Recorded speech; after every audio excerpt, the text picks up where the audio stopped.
Live from Maple Valley at Tahoma High School, it is FSP against the Nordic Lions from the country of Sweden in the first ever matchup of international teams here with FSP playing the Nordic Lions alongside Super Bowl champion Robert Turbin. I'm Brandon Huffman, and we're live for this game tonight. And beautiful night for some football here in the middle of May on this Mother's Day weekend, Robert.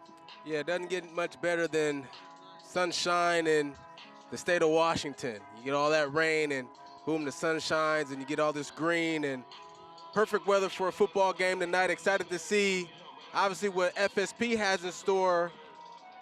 But this team from Sweden now coming in ready to compete, looking to see what they have for this game as well. It'll be an interesting matchup here because you have football from Europe, European football, European-style football. You go back to the days of NFL World. A lot of players learned to watch football playing in the NFL world, and now you have an annual game, a game that you played in over in Europe, bringing football to across the pond. What were those experiences like for you going from the U.S. to Europe to play, and how do you think those are similar to these experiences these guys are having coming from Europe to the U.S. to play? Well, first of all, it was incredible. Had an opportunity 2017 to go out to London, play against the Jacksonville Jaguars. At that time, I was playing for the Indianapolis Colts.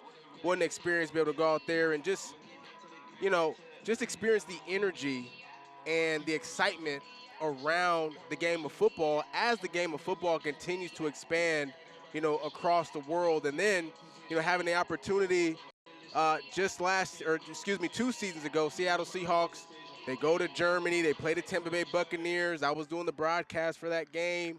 And again, got to experience the excitement and just the vibe and the energy around Germany. Munich is where we were as far as the football game was concerned. And so I think the NFL is doing a good job, and really, you know, all the platforms are doing a good job as far as, you know, trying to expand the game outside of the United States, and it's continuing to grow. You have a game that's gone global and completely international in football. We've seen the NFL go to Europe. Last year we saw Notre Dame play Navy in Ireland. And now you have Europe coming to the U.S. And what a great weekend for these guys. What a great couple of days for these guys to experience football in the United States, coming over to the upper Northwest to come in and be in the sunshine. But they're going to be playing football, and this is going to be a little bit different than the football they played in Europe. You're playing against some of the top players in the United States, players that are being recruited by all the major college football programs.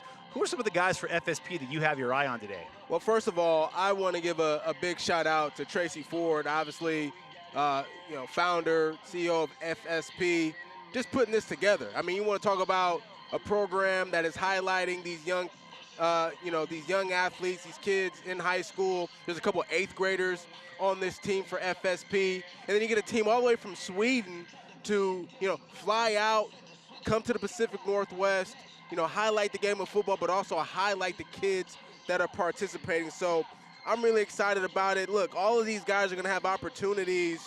At least they want opportunities to play at the next level. We understand that not everybody will get, you know, that opportunity, but you know, I want to see a good game from both sides. This game features 4 or 5 of the top players in the state of Washington, but like you said, guys that have opportunities already. They have 9th graders with college scholarship offers, juniors that are getting ready to take official visits, get on the road, sophomores that numerous colleges have come through the last couple of weeks to see.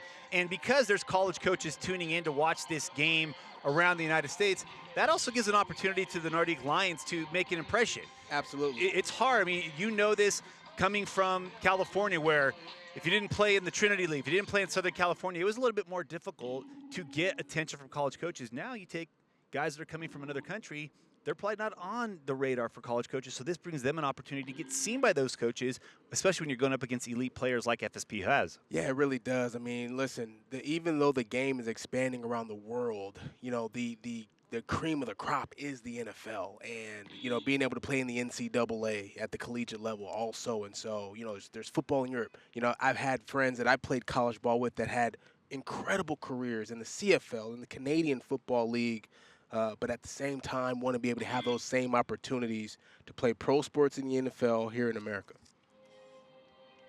We'll quiet down for a minute as they do the national anthems of the two teams.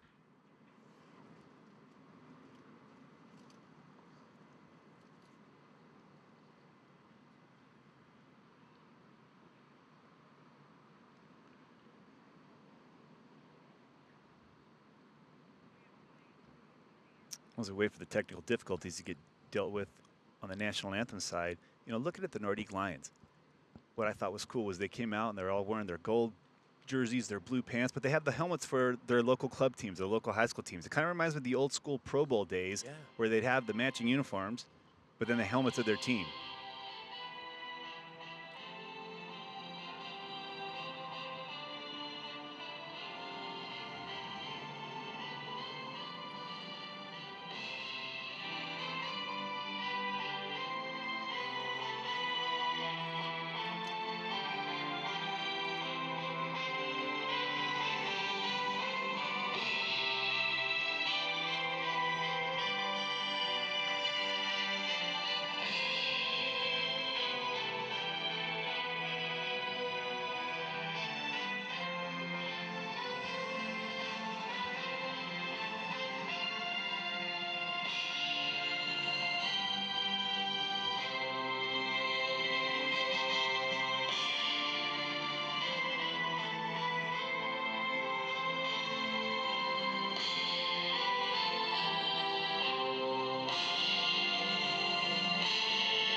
All right, we are back here at Tahoma High School. FSP against the Nordic Lions. Captains are about to go on the field. Robert, for these kids from the Nordic Lions, this is like a Super Bowl for them. Coming to the United States, getting to experience football, family back at home watching this game. You actually played in a Super Bowl, but as a 17-year-old kid, 16-year-old kid, when you get to play in those big section championship games. I don't know if you ever played in the Oakland Alameda Coliseum, but you remember how exciting that was to play in a venue like that. And for these guys coming over here, what do you think this experience has been like, just getting the opportunity to play on a bigger stage than they're probably used to? Well, first of all, they're coming over to the United States. Some of these kids have never traveled overseas. That's number one. That's exciting in itself. And then, you come to a beautiful place like Seattle, state of Washington, be able to experience and explore, go to restaurants, things of that nature. That's exciting for them as well. And then you get to see, hey, how does our football compare, to the football that has been over here? It's been over here for a number of years now. They're kind of the new kids on the block as far as, the introduction to this, to the football game. And so you get excited for that as well because, at the end of the day, when you're a competitor, you're always trying to prove yourself, no matter what, right? You get this opportunity, we get to go play against the Americans. Let's show them what we got. And so they're excited about those opportunities. I know for me, I was always excited about those opportunities to compete as well. When you're any player at high school, whether it's playing in Sweden, whether it's playing in South Carolina, when you see a guy the size of Dimitri Manning, one of the top 3 players in the state of Washington, 6'7", 350-pound offensive lineman, he's got everybody in the country after him. He's got an 83-inch wingspan. I don't care where you're from. When you see a guy that size line up across from you in a high school game, there's going to be a little bit of intimidation. But, looking at the Nordic Lions roster and looking at their sideline, there's some size over there that I think maybe even surprised at least myself, maybe you as well. Yeah, they got some big kids, and I think that ultimately, once the whistle blows and you're between the white lines, it's us versus them. It's mano y mano, and you get a little intimidation. These kids are, obviously they're younger than some of the collegiate athletes, professional, and things of that nature. But I expect, the Lions to come out here and compete against FSP. But, as far as a guy being 6'7" on the offensive line, me as a running back, I especially love that. That's the kind of guy you're following into the end zone. All day. And then jumping into his arms so he can lift you up and celebrate that. All day. All right, kickoff is coming up. Kicking it off for the Nordic Lions, Eric Pedersen, back deep for FSP. We got De'Arian Clemens, one of the fastest players in the state of Washington, another top 5 player, as well as Nolan McWilliams, the highest rated receiver in the state of Washington in the 2025 class. De'Arian Clemens out of Spanaway Lake. Nolan McWilliams now at Roosevelt High School in Seattle. Eric Pedersen will kick this off and get this game started here in just a moment. One of the most intriguing things about this game is that you've got a number of quarterbacks, and you were in preseason games where you're trying to get guys reps.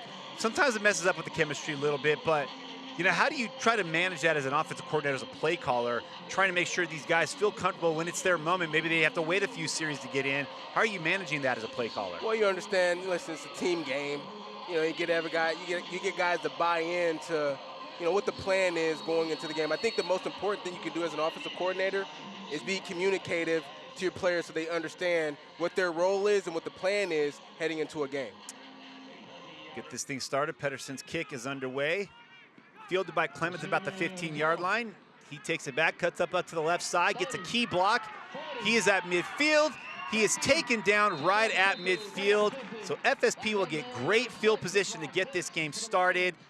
Starting at quarterback for FSP, looks like it will be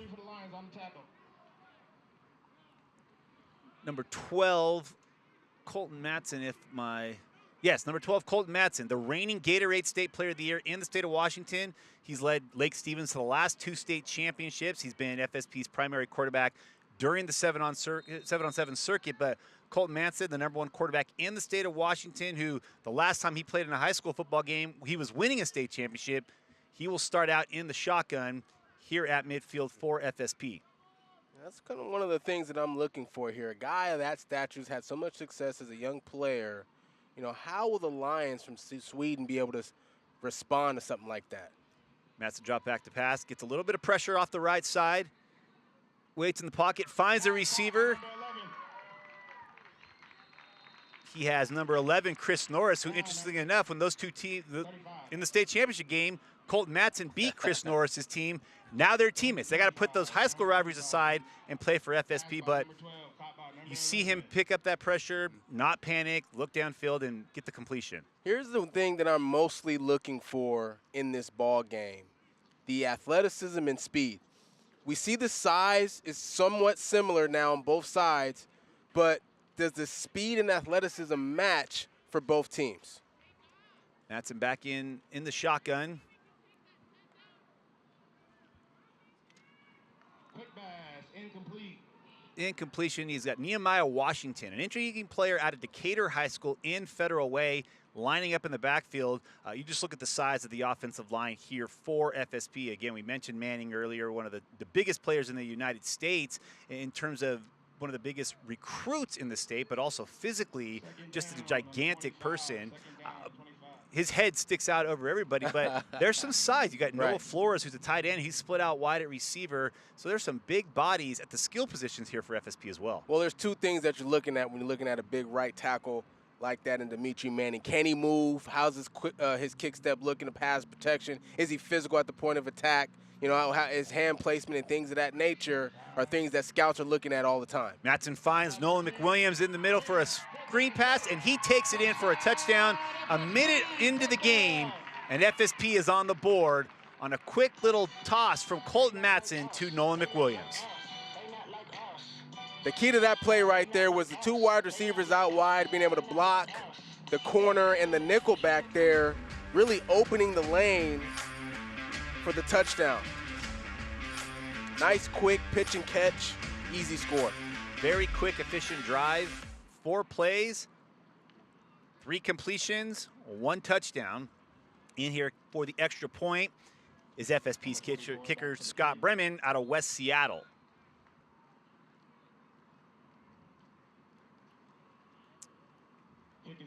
Kick is up and kick is good. So with 13:59 left in the first quarter, FSP strikes first, 7-0. That's a good way to get your chemistry going. And as an OC, Reggie Ford calling the plays over there.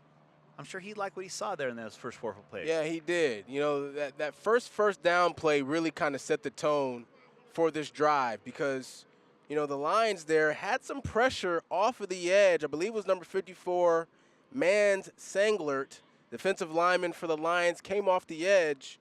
But Colton Matson, quarterback for FSP, did a nice job sort of floating to his left, avoiding the rush, being able to start the drive with a nice first down. And those are the things that I'm going to be looking at throughout the entirety of this game. The athleticism, the speed. Can the Lions be able to match the speed FSP has on their side?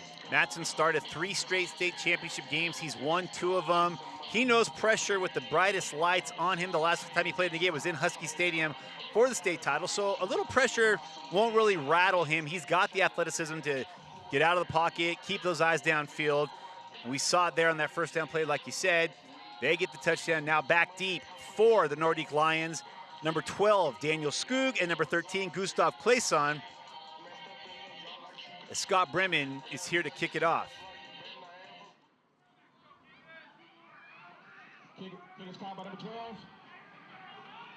Fielded by Skoog inside the 10, and he is taken down by a host of FSP players. Nordic will be taking over just inside the 20-yard line, and they'll start at quarterback. Looks to be number 1, Simon Terzik. And there are some pretty darn good defenders for FSP that he's been looking across, and 11 guys trying to bring the heat, bring the pressure up front, and to drop into coverage and try to pick those passes off. A lot of speed in the secondary, guys with good hands, good awareness. See what the Lions have in store. I would expect them to maybe try to establish a run game, try to keep the FSP defense honest. That's some good advanced scouting there because their first play, they do run the ball. Simon Terzik took the snap, handed it off to his back. A short game, maybe a yard. Looked like it was number 22, Tom Anderson, who carried the first carry right there. Not much, but it's still good to be able to say, hey, listen, we're willing to run the football. Well, that'll get the nerves relaxed a little bit there. Yeah. You get Terzik with a nice pass to Daniel Skuger, who picks up a first down and gets Nordic across midfield. So after a 4-play drive for FSP led to a touchdown and then a 1-yard gain on the first play, Nordic gets a big play on the second down of the game, and now they're at midfield with a chance to maybe answer FSP. Well, it was an excellent play call because the first down play, they ran the football. Then on second down there, they faked the same run play. FSP blitzes in the A-gap. Boom, quarterback hits his receiver right over top of the linebacker for a first down.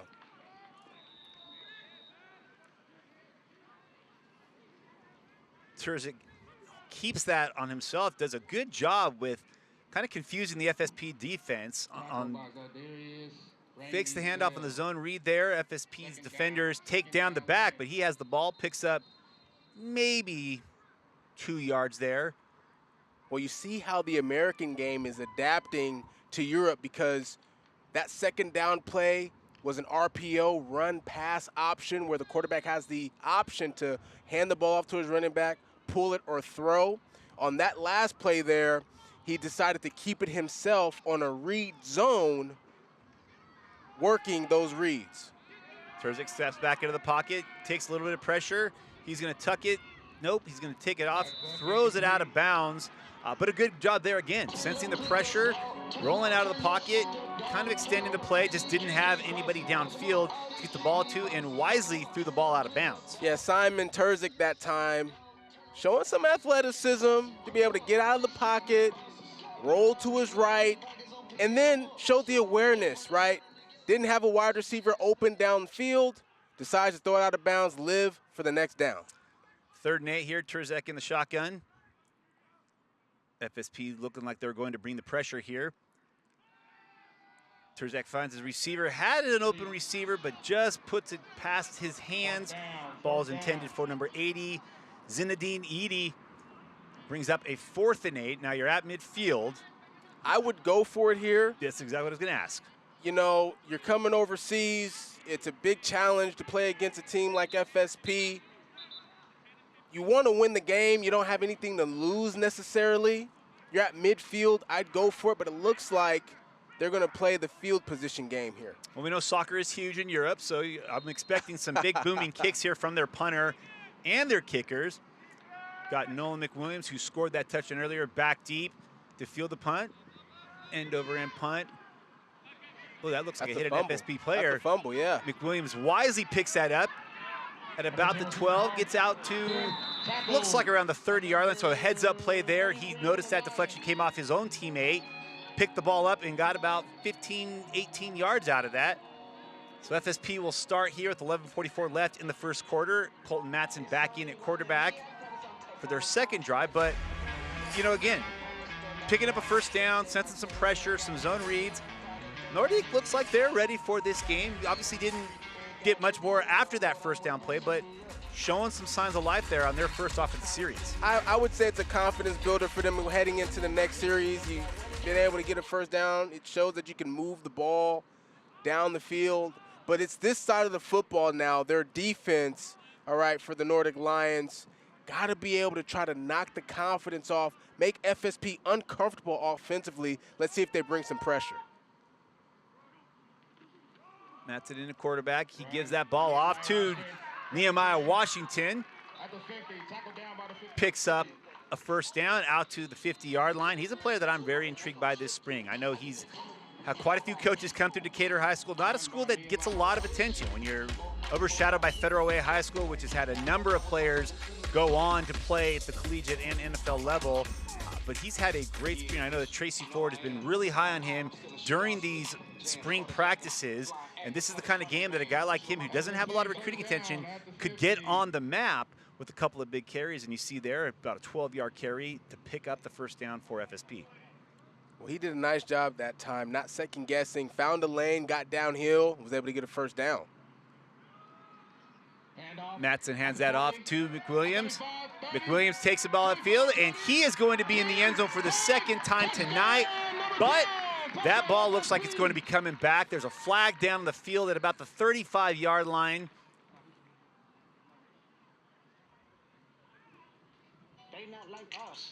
Refs are going to discuss it, and you see the teams walking back. So it might have been the reason why Washington got it, or McWilliams got into the end zone, is because he got a little bit of help from a blocker. Well, right away you can see a little bit of the difference in scheme. You can see a little bit of the difference in scheme. FSP used to running a lot of misdirections. You saw two offensive linemen pull to the left, yet they handed the football off to the right on a sweep play, trying to confuse the Nordic line defense. And you can also see a speed difference right now between the FSP offense and Nordic defense right now. 100% on that one. And it looked like that hold was outside of one of the receivers. You know, they're not used to blocking. They're used to catching passes. So the technique might not be quite there when it comes to blocking, but depends on what team you're playing for. That's very true. First and 15, Matson into the gun. He's looking deep. He has got a man wide open in the corner of the end zone. Looks like it's just past the outstretched hands of Jojo Ponga. It's going to bring up a second and 15. He had his man, and you talked about the speed difference there, and Jojo got past his defender, but couldn't quite come up with that pass from Colton Matson. Yeah, it looked like that time FSP was saying, listen, they're playing man coverage. We feel like our guys are faster than theirs. Let's go ahead and challenge them on a deep route. And like you said, he had his man just outside of his fingertips, bringing up second down. So now we'll see how FSP responds. They had a touchdown. They had another potential touchdown there right open, but now they're facing a 2nd and 4. This is an opportunity where the Nordic Lions may be able to build some momentum on the defensive side now. A negative play for FSP. Can they take advantage? They're going to get the ball to Washington. He's going to run it up the gut. He's going to pick up a couple of extra yards off contact. After taking the handoff, he's going to pick up a first down. I know as a running back yourself, you got to love when running backs are picking up the yards all themselves. It's not the offensive line doing the work, it was the running back doing the work. Well, there's two keys to being a great running back at any level. The first one is, can you make a guy miss one-on-one, all right? And the second one is, can he break tackles, all right? You can do those two things, all right? Obviously, you got to have vision, but if you can do those first two things, you can have a long and prosperous career. You get a 225-pound. AP didn't have great vision, but you couldn't tackle him. It's right. When you got a 225-pound running back and he's falling forward, makes it a lot more difficult as a defender to bring him down early. Matson finds his receiver. It's Washington, who gets out in space, breaks a tackle, picks up another couple of yards, and he is going to be into the end zone for a touchdown from FSP.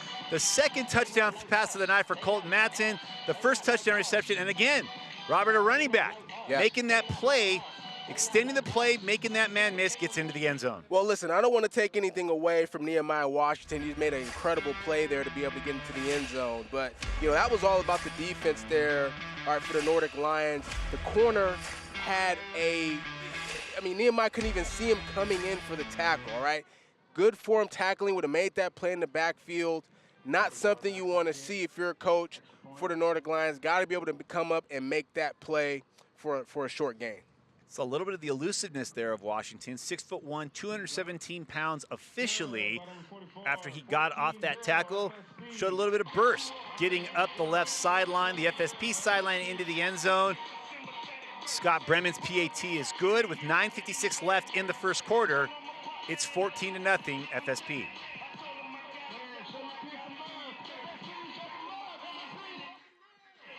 So far, what I'm noticing is a team in FSP feels like they know themselves, been there, done that, right? And that was to be expected. The Nordic Lions still trying to get a feel for things as this game has gotten started. But I expect as the game continues to go along, the Nordic Lions will find their rhythm and play a little bit better football than what we're seeing right now. And you have to take into account, I mean, we see it in the NFL, we see it in college. Home field advantage is a big deal when you have to travel, and now you have these guys coming across the pond, coming out, 12 to 15-hour flight, trying to get their legs under. Like you said, it's easier when you're younger, but again, it's still something that FSP drove down here. These guys flew across the country, or across the world to play in this game, and probably are not used to seeing the speed, the size, and the talent that FSP possesses, and it's evident so far, just a little bit more than 5 minutes into the game, it's already 14-0, and FSP's kind of having their way. Absolutely. Now, FSP kicked the ball out of bounds during the kickoff, all right? So there'll be good field position coming up here for the Nordic Lions. You know, sometimes it takes a drive or two, kind of get the kinks out, you know, kind of wake up a little bit. Let's see if the Nordic Lions can sustain the drive here and get the ball in the end zone here on this drive. Terzic back in at quarterback for the Nordic Lions. Try to make something happen here after putting themselves in a 14-0 hole, a little more than 5 minutes of the game. They're going to run it here off the right side. That ball is going to go to their running back, number 22, Tom Anderson. Picks up a little bit of yardage there. And again, I mean, you don't want to start panicking and start going immediately to the air, but you want to get a little bit of something here to get your confidence back. Anderson that time trying to find some room around the outside of the defense. That time FSP, good flow to the football, able to make a play for a short gain. Here's second down. Terzic's going to go to the air. He has a man just past the outstretched arms of number 12, Daniel Skoog. Good coverage there by LaRon Page, one of the pound for pound. LaRon Page is about 5'7", maybe generous there, but he'll hit you like he's a 6'4", 250-pound middle linebacker from the 80s. Yeah, you know, he kind of reminds me of Bob Sanders a little bit. A little short, undersized, shorter, I should say, but can certainly lay the hammer when needed. Can cover as well.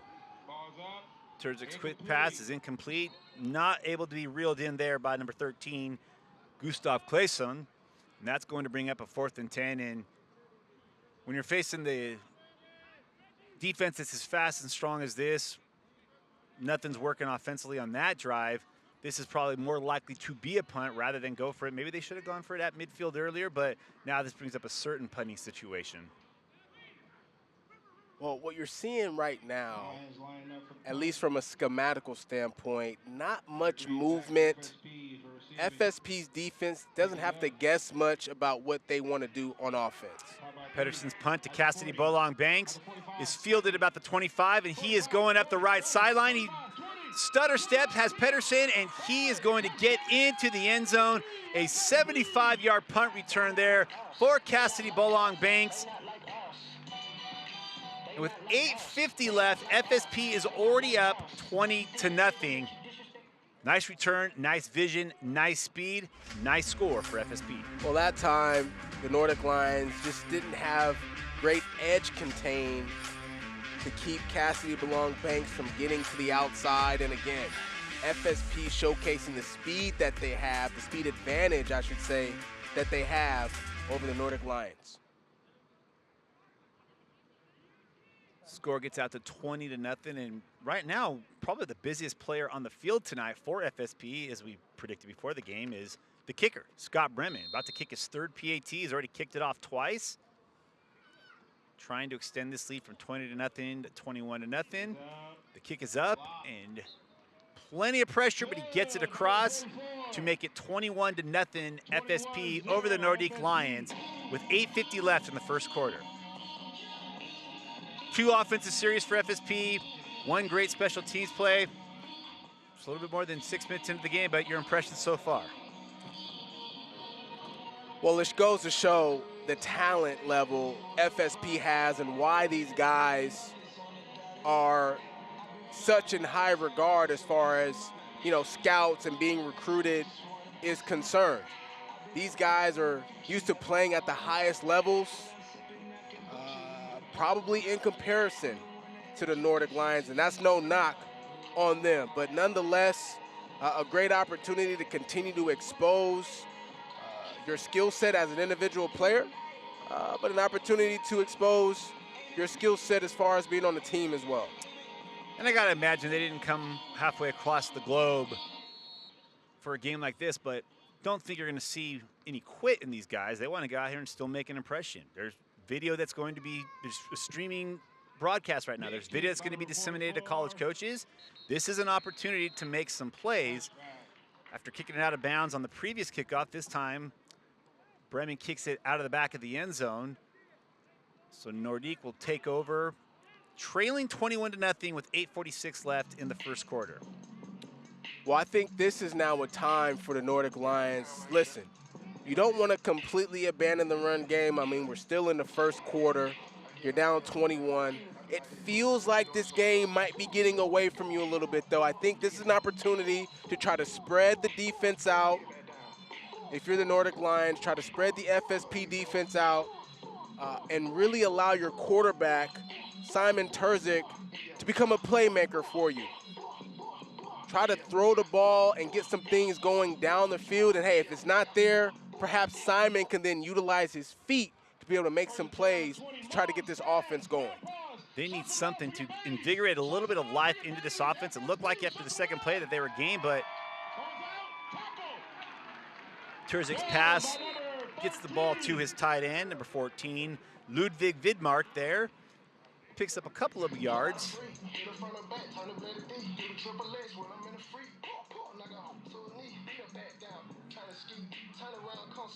It's a good play on first down to get a drive going, get a few yards, build some confidence. We're seeing a lot of quick throws. Right now, only one real deep attempt by the Nordic Lions. I think, you can't play this game timid. You can't be afraid to try to drive the ball down the field. My mistake on that. That pass was actually completed to Anton Jansen, number 84. And on 2nd and 9, Nordic runs the ball up the middle. See, I didn't agree with that call right there. Yeah, I mean, you need to pick up some yards. You can't be settling for 1-yard run. You run right into the heart of the FSP defense. Wasi Lugolobi, one of the top 5 players in the state in the 2026 class, just as offered by Tennessee a couple of days ago on the tackle there. That time Terzic tries to find a receiver open, just kind of throws it up there. Good coverage brought by number 19, Maurice Williams, a 2027. Started as a freshman at Yelm High School, made it to the 3A state championship game where they were trying to defend their crown, lost to Dimitri Manning.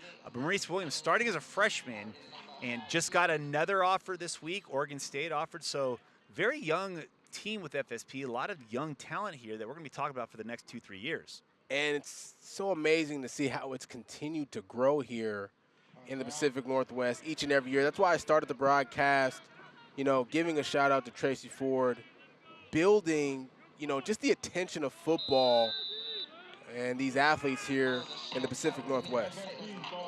Pedersen has been the star for the Nordic Lions tonight with the punt there that puts the ball down to the 25-yard line for FSP. They'll take over for their 3rd offensive series of the game, but a 21-0 lead for FSP. Colton Matson still in at quarterback for FSP. Looks like they're staying with their starters for this drive. Their last offensive series was a touchdown by Nehemiah Washington on a reception, and then they had the punt return by Cassidy Bolong Banks. I think we've only ran about 8 plays, but have a 21-0 lead. FSP's offense out there. Lions defense out there. Can we get a stop? I expect FSP to come out, run the football, try to run some clock. They're up 21 already.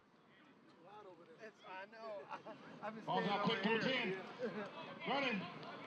Matson finds Nolan McWilliams.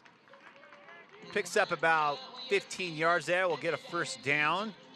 Trying to get Matson a little bit more involved in the game with his 2 touchdown passes. You know, keep him fresh, keep him going, and also give Nolan McWilliams an opportunity to show his ability to get yards after the catch. The #1 receiver in the state of Washington in the 2025 class. Had a touchdown on the first series, and Matson going back to Nolan McWilliams on the first play of this 3rd offensive drive for them. Yeah, that time they faked the run and quick slant route over the middle there to Nolan McWilliams, and it's a huge gain for a first down. Matson handed off to Washington. On that one, a great tackle there by the Lions defender, number 6, Edward Anselm. Washington probably had a good 30 pounds on him, but tried to get over him. Anselm took his legs down, and just a short game there for FSP. Looked like Anselm with a great tackle, but maybe took the worst of that hit that time. You see him jogging off the field. That was a nice form tackle, squared up, and was able to get him down to the ground. Hopefully, he's healthy enough to be able to get back in the game. That's what a 217-pound running back can do to a defender.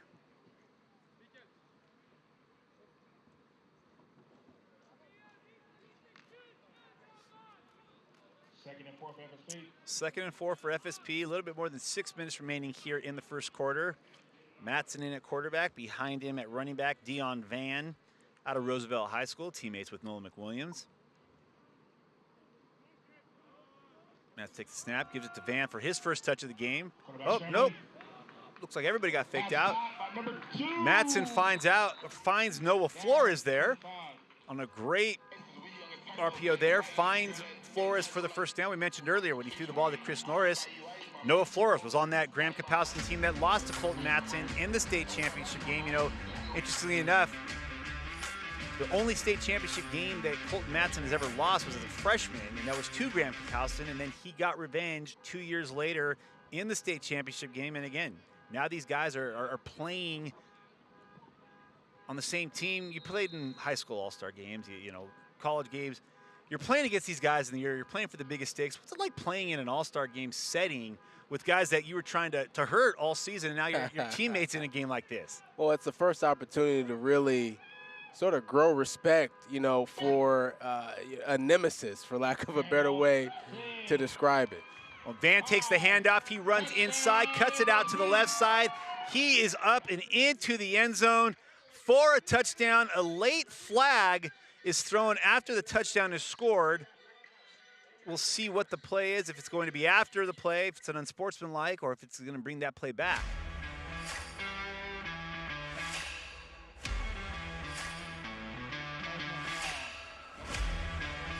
Play is going to come back. Okay, as a running back, how frustrating is that? When you get into the end zone, it's got to come back because of the laundry on the field. Man, I've had my fair share of big runs, touchdowns, get called back because of holding or personal foul or something of that nature. I have to admit, it is frustrating. You don't express it because, you know, you try to get your mind right for the next play, but you definitely, especially a touchdown, you want that stat. You never know if you're going to get that one again. It looks like they're going to give them a touchdown. Looks like that play may have, or the flag may have been after the play, so the touchdown is going to count for Dion Van. Scott Bremen back in for the PAT. His kick is up, and it is good. It is 28-0 FSP with 5:17 left in the game. You know, back when I played in the 90s, it was a long time ago, our coach had a rule that if you scored a touchdown and it got called back because of penalty, the person who committed the penalty did your conditioning on that Monday practice. And as a tight end who played in the veer offense, so, you know, I was essentially an offensive lineman wearing a wide receiver jersey, I learned how to be very crafty at holding without getting flagged. But that Monday conditioning, if you were paying the price for somebody else's touchdown getting called back, not fun to do. What's your stance on that, having had your share of touchdowns get called back? You know, I'm for the team. I'll be honest. You know, I would, if you had to do my conditioning, I would end up doing it with you anyway. Because at the end of the day, I still need you to block for me. Absolutely. Okay, and I don't need you, you know, not wanting to block for me anymore because you had to do my conditioning. So, team game, we're in this together. We make mistakes together no matter what. That was always the stance that I took. And it's probably a good stance when a 300-pounder who probably doesn't want to do any more extra running than he already has to do. Remember, they're not really built for the post-practice conditioning. Right. So, yeah, you definitely want to stay on the big fella's good side and not make them run for you. So you might as well run with them. Right.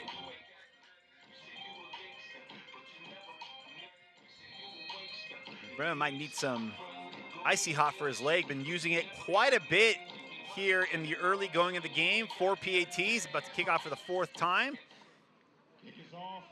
Kick is out, and it's fielded by Anton Jansen.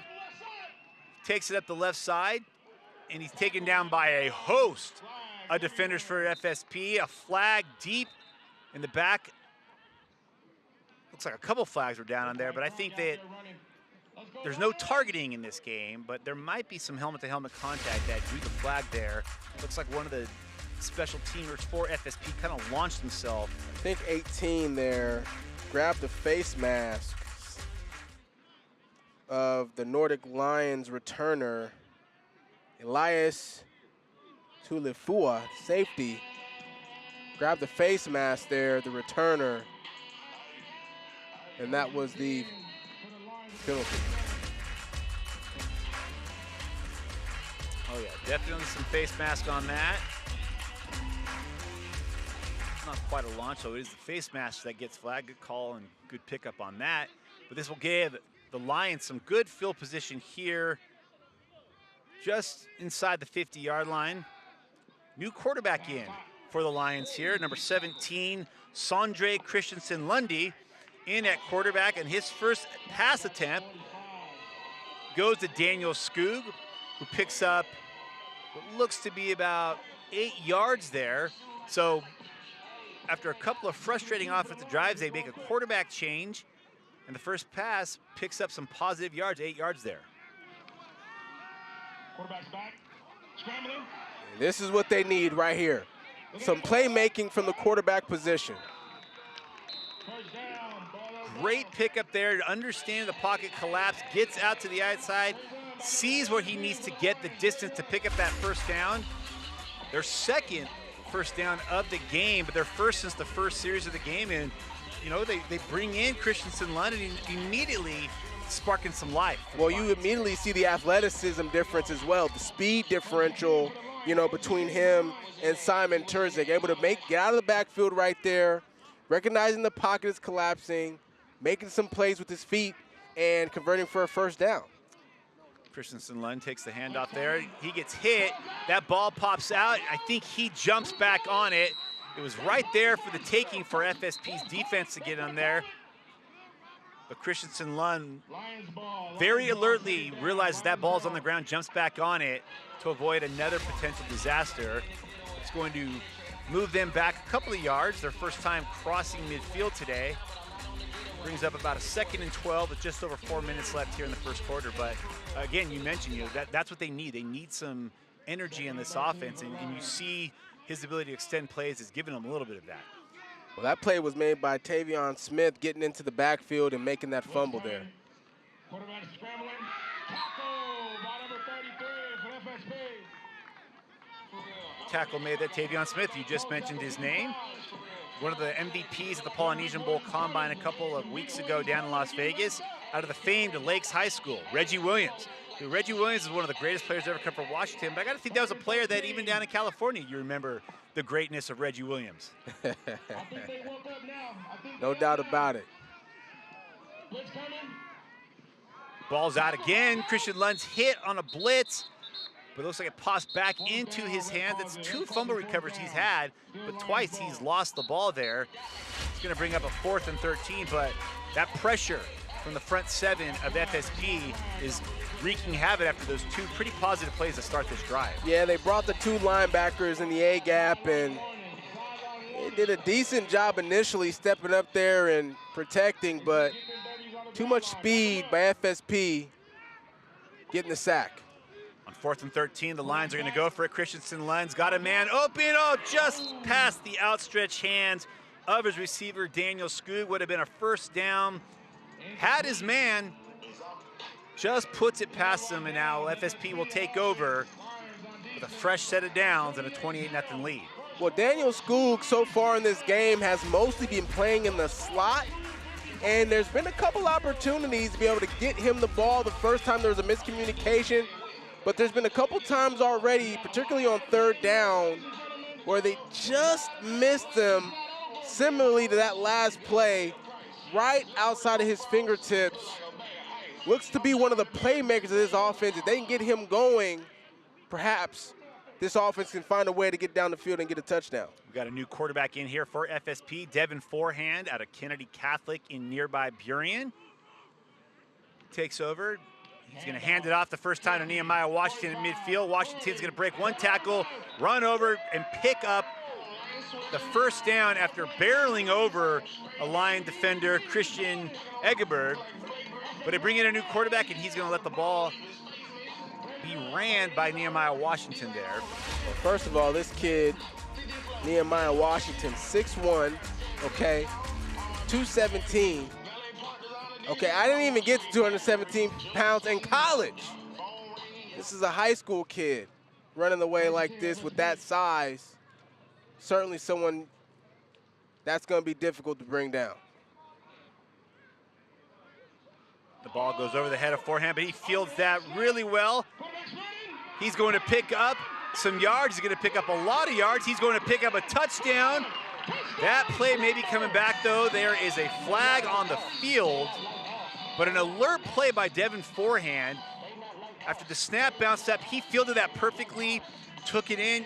You know, Robert, I got to tell you, I coached Little League against Devin back in the day, and I would be able to see him scoop up plays at shortstop, scoop up ground balls at shortstop effortlessly. That looked very effortless there, and the heads-up play to pick it up, time it, and then take it in for a touchdown, even though it's coming back. You know, the first thing I thought when the ball went over his head and it bounced, and, you know, he picked it up, the whole thing looked so nonchalant by him. Yeah, under pressure, got guys trying to, you know, trying to get a sack and things of that nature. And Yeah, just calmly picked the ball up, found a little crease, accelerated, and scored. If it weren't for the penalty, there'd be another touchdown. Watching forehand again in Little League. This is the kid that would come in and he'd face power hitters and coolly and calmly challenge him, throwing fastballs down the middle. No off-speed pitches. Started as a freshman at Kennedy Catholic, took over for Sam Heward, who was the state's all-time leading passer. Actually lost to Matz in the state championship game as a sophomore, but he is not a guy that gets pass out there to Nora Flores is incomplete. So instead of a touchdown making it 35-0, brings up a 1st and 20 and an incomplete pass. And now it's 2nd and 20, but forehand now getting a chance to throw after a run on the first play, a high snap on the second. His first pass attempt is incomplete. It brings up a 2nd and 20 here for FSP. Still in the first quarter, minute 53 left, 28-0.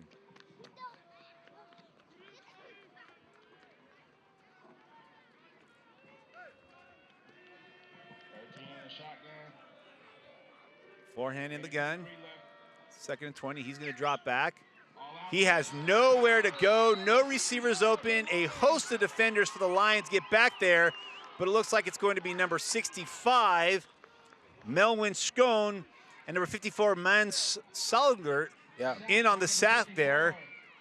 Well, Sanglert, we saw early in the game, first possession, be able to put some pressure on the quarterback. Wasn't able to get him down, but it feels like he's been their most consistent pass rusher on the defensive side. Nice to see him be able to get there and get home this time for the sack. And again, we talked earlier that they didn't fly across the globe to quit, and you're seeing the defense ramping it up a little bit, bringing a little bit of pressure, getting a couple of stops here. Brings up a 3rd and 30 for forehand. He's going to drop back. He's going to span the field. He's got a receiver wide open. Just pass.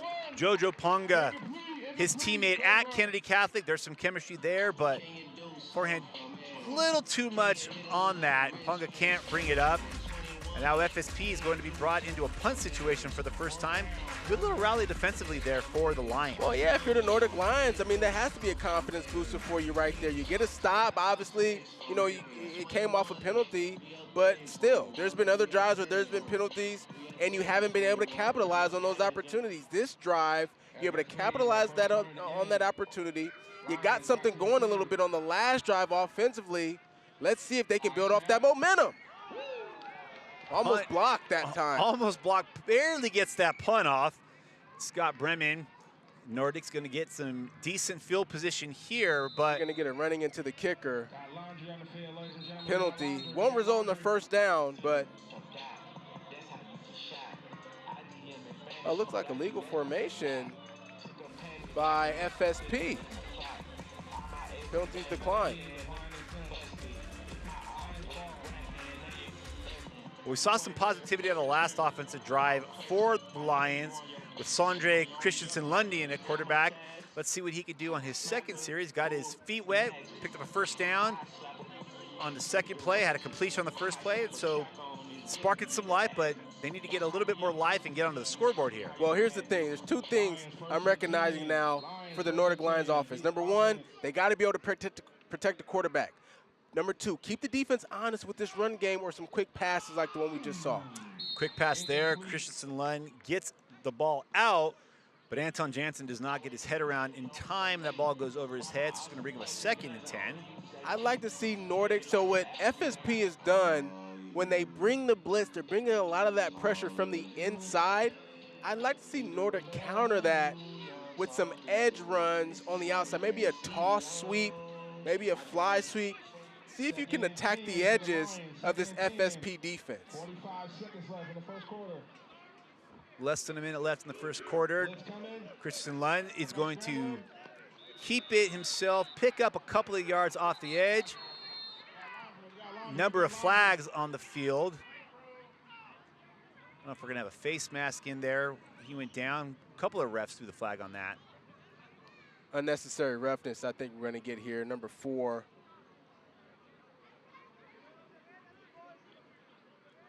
Couldn't recognize the number there. I thought it was number 4 for FSP.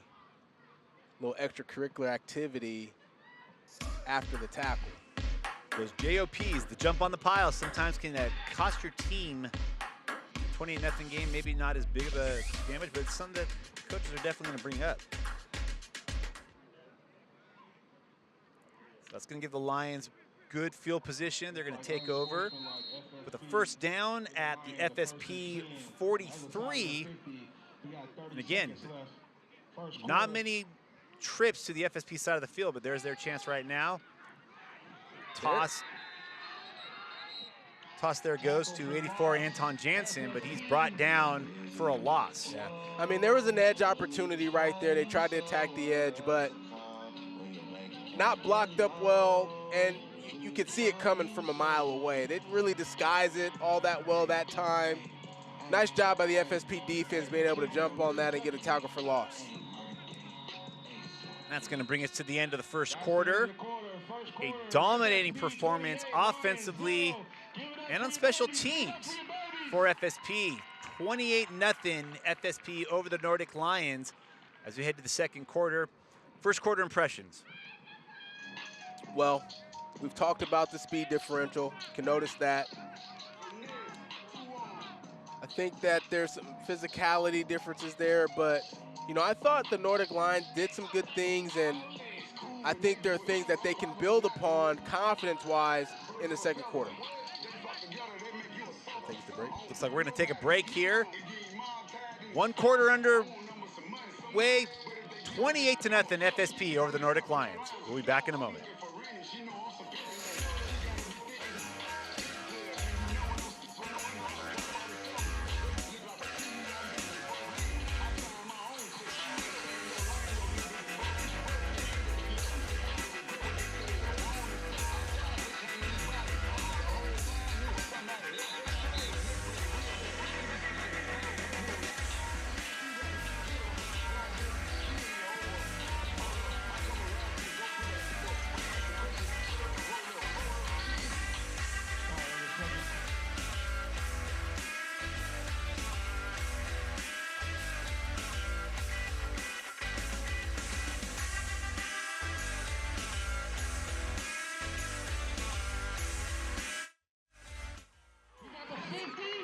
Already has a punt return for a touchdown, jumps that route. The pass intended for Anton Jansen.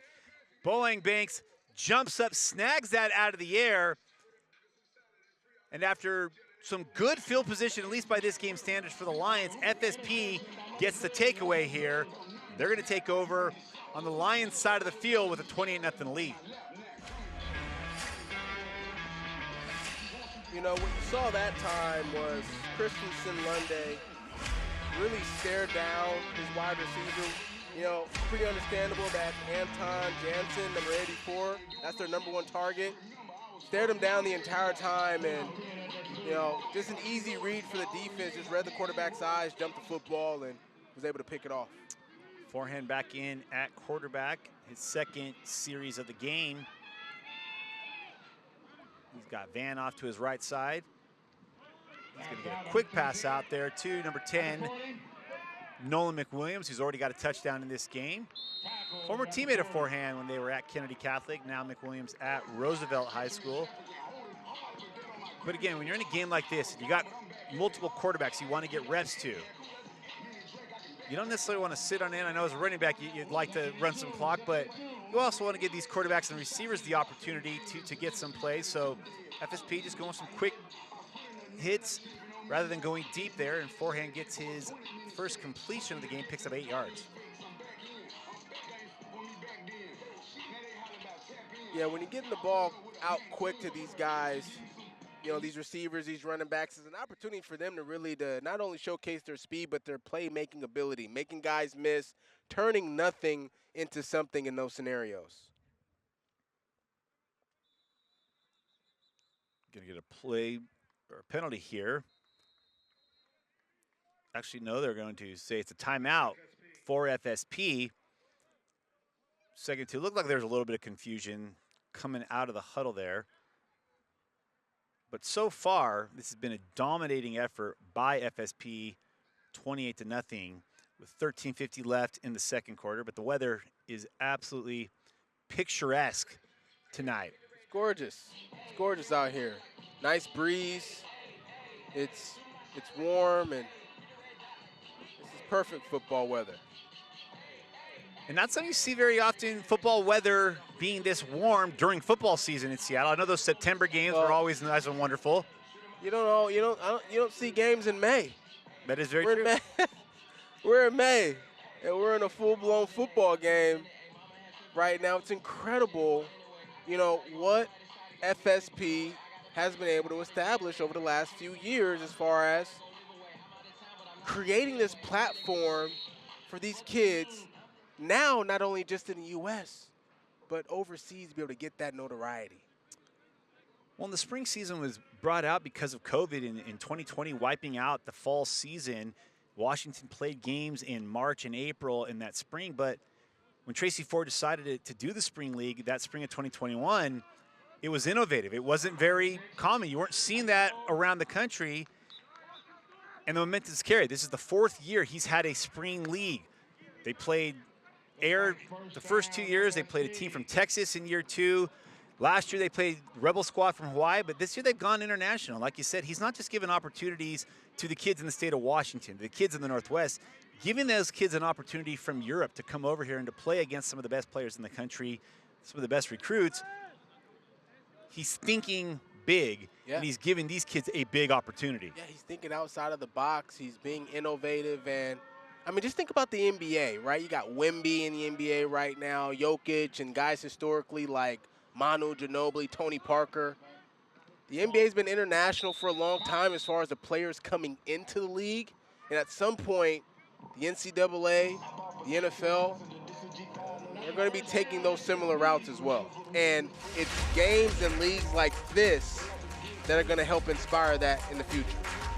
Forehand's pass is complete out to Chris Norris, who's going to pick up the first down. But this game is about opportunity. I mean, how many times have we seen historically a college coach goes to watch one guy, another guy has a great game, and his entire future changes because he was in front of the right eyes at the right time. And now you've got coaches streaming in from around the country, from around the U.S., and they may be tuning in to watch some of the players at FSP, but if you're another guy in FSP, or if you're a player in the Lions, this is that opportunity to get in front of the right eyes.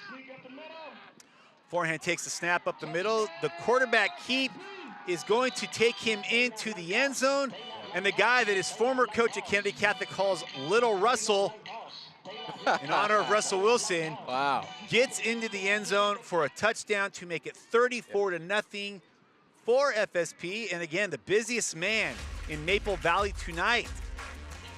Scott Bremen, the kicker for FSP, back in to attempt his 5th PAT. What'd you see there? FSP goes 5 wide, so they spread the defense out. Quarterback takes the snap, finds a lane in the middle of the defense, and that was really the scheme there, the game plan, as they were able to execute that perfectly for another touchdown. Bremen's kick is up, and it's good. Makes the score 35-0 with 12.5 minutes left in the second quarter. FSP in complete control here. But again, we've seen the drive before that. After trailing 28-0, the Lions had their best defensive stand, so there's not been any quit in them so far. There's no quitting in football, not usually. Sometimes there's a mercy rule, more so at the Pop Warner level. At the end of the day, in a situation like this, there's no trophy on the line. You're just trying to put your best foot forward in case there's some scouts out here today, which there is, and be able to have fun competing against, people you've never competed against before. I don't know. I watched the game that you played in about 10 years ago where there was a trophy involved, and I saw that your opponents essentially quit in the second half. And as a longtime Cleveland Browns fan, John Elway breaking my heart, I took a lot of pleasure in watching you guys make them throw that towel in. Maybe they threw the towel in, but I tell you what, those scouts and decision makers are always watching because there's always an opportunity for the next opportunity or contract. Hey, and to their credit, 2 years later, they did win a Super Bowl. They did. 1 year later, we did not, but we don't have to talk about that on the broadcast. we won't. I will not bring that one up.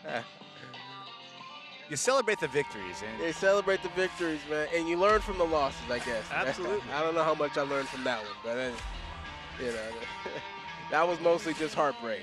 Yeah. Referring to the Super Bowl 39 for our listeners out there. Seahawks, Patriots. Here we go, first down.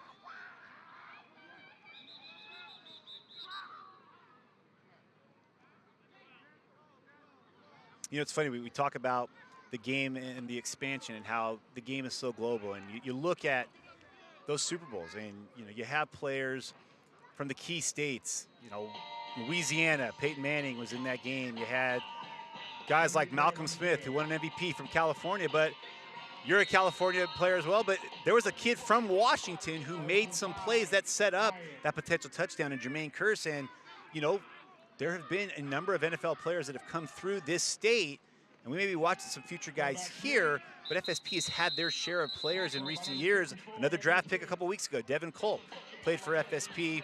And it's showing that football is not just played in the state of California. You're seeing the talent in the Pacific Northwest, and it's never been more evident than with FSP really bringing this game on a much bigger stage in the Northwest. Yeah, Devin Culp drafted on day 3, got a chance to see him at the Combine this year.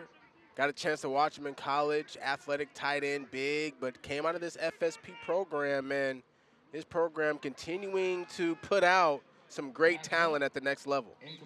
Christensen Lund has some time there, throws a pass with some good defense there on the right side by FSP's corners. Brings up a 3rd and 5 situation for the Lions. The 3rd and a manageable here, 5 yards, something certainly the Nordic Lions can get.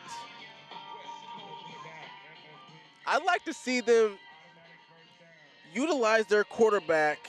He's shown some good speed, Christensen Lundy. Let's see if they can get him around the edge or maybe a quarterback sweep. Looks like there was a penalty there resulting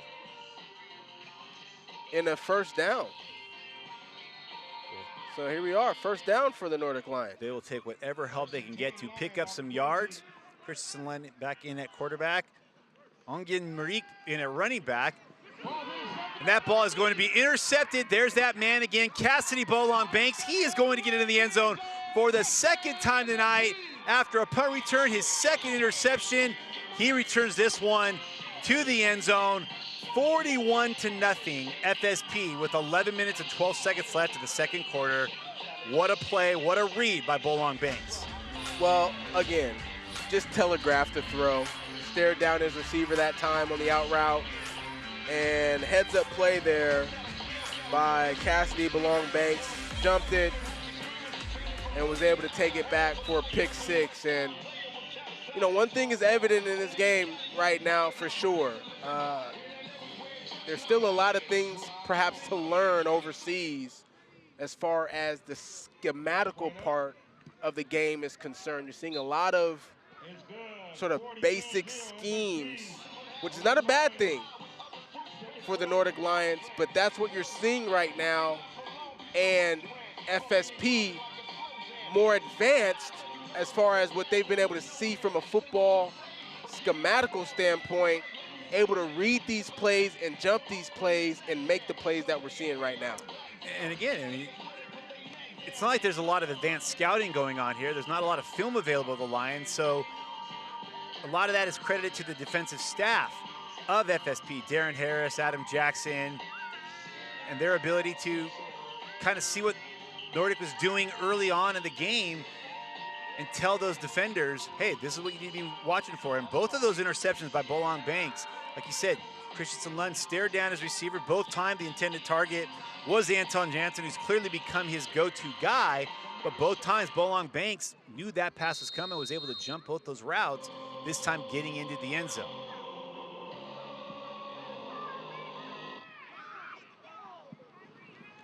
Kickoff's going to be fielded there by Tom Anderson. He's going to have nowhere to go.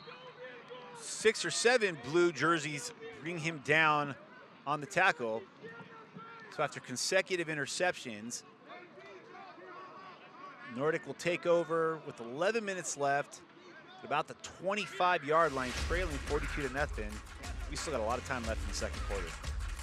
11 minutes to go exactly here in the second quarter. It's already 42-0. First and 10 for the Lions. FSP really putting it on these guys right now, but let's see how the Nordic Lions continue to compete here. They're sticking with their quarterback, Sanjay Christensen-Lunde, and he can be a playmaker. Let's see if he can make a play here, try to spark this team.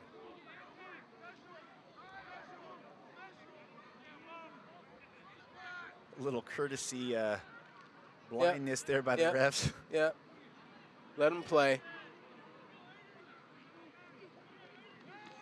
Lundy drops back to pass. Thought he had a man, pulls the ball back, evades a couple of tacklers. Looks like he's going to pick up 3 or 4 yards there. Good job again, just showing the athleticism there and understanding there's pressure coming and knowing when to pull that ball down instead of trying to find a receiver that wasn't open. He just tucked it and run and picked up a couple of positive yards there. Yeah, what you're seeing too is he wanted to throw the fade route to the left side, wasn't there, but what about the progression, right? He didn't take an opportunity to look to his right or anything of that nature, and I think that is where, you know, some of the areas where this team, Nordic Lions, can get better. Lund finds his receiver out to the right side. Number 12, Daniel Skoog is going to pick up some yards. He's going to pick up a lot of yards. He is going to pick up a touchdown, taking that pass nearly 70 yards for the score and some life for the Lions there as they get into the end zone.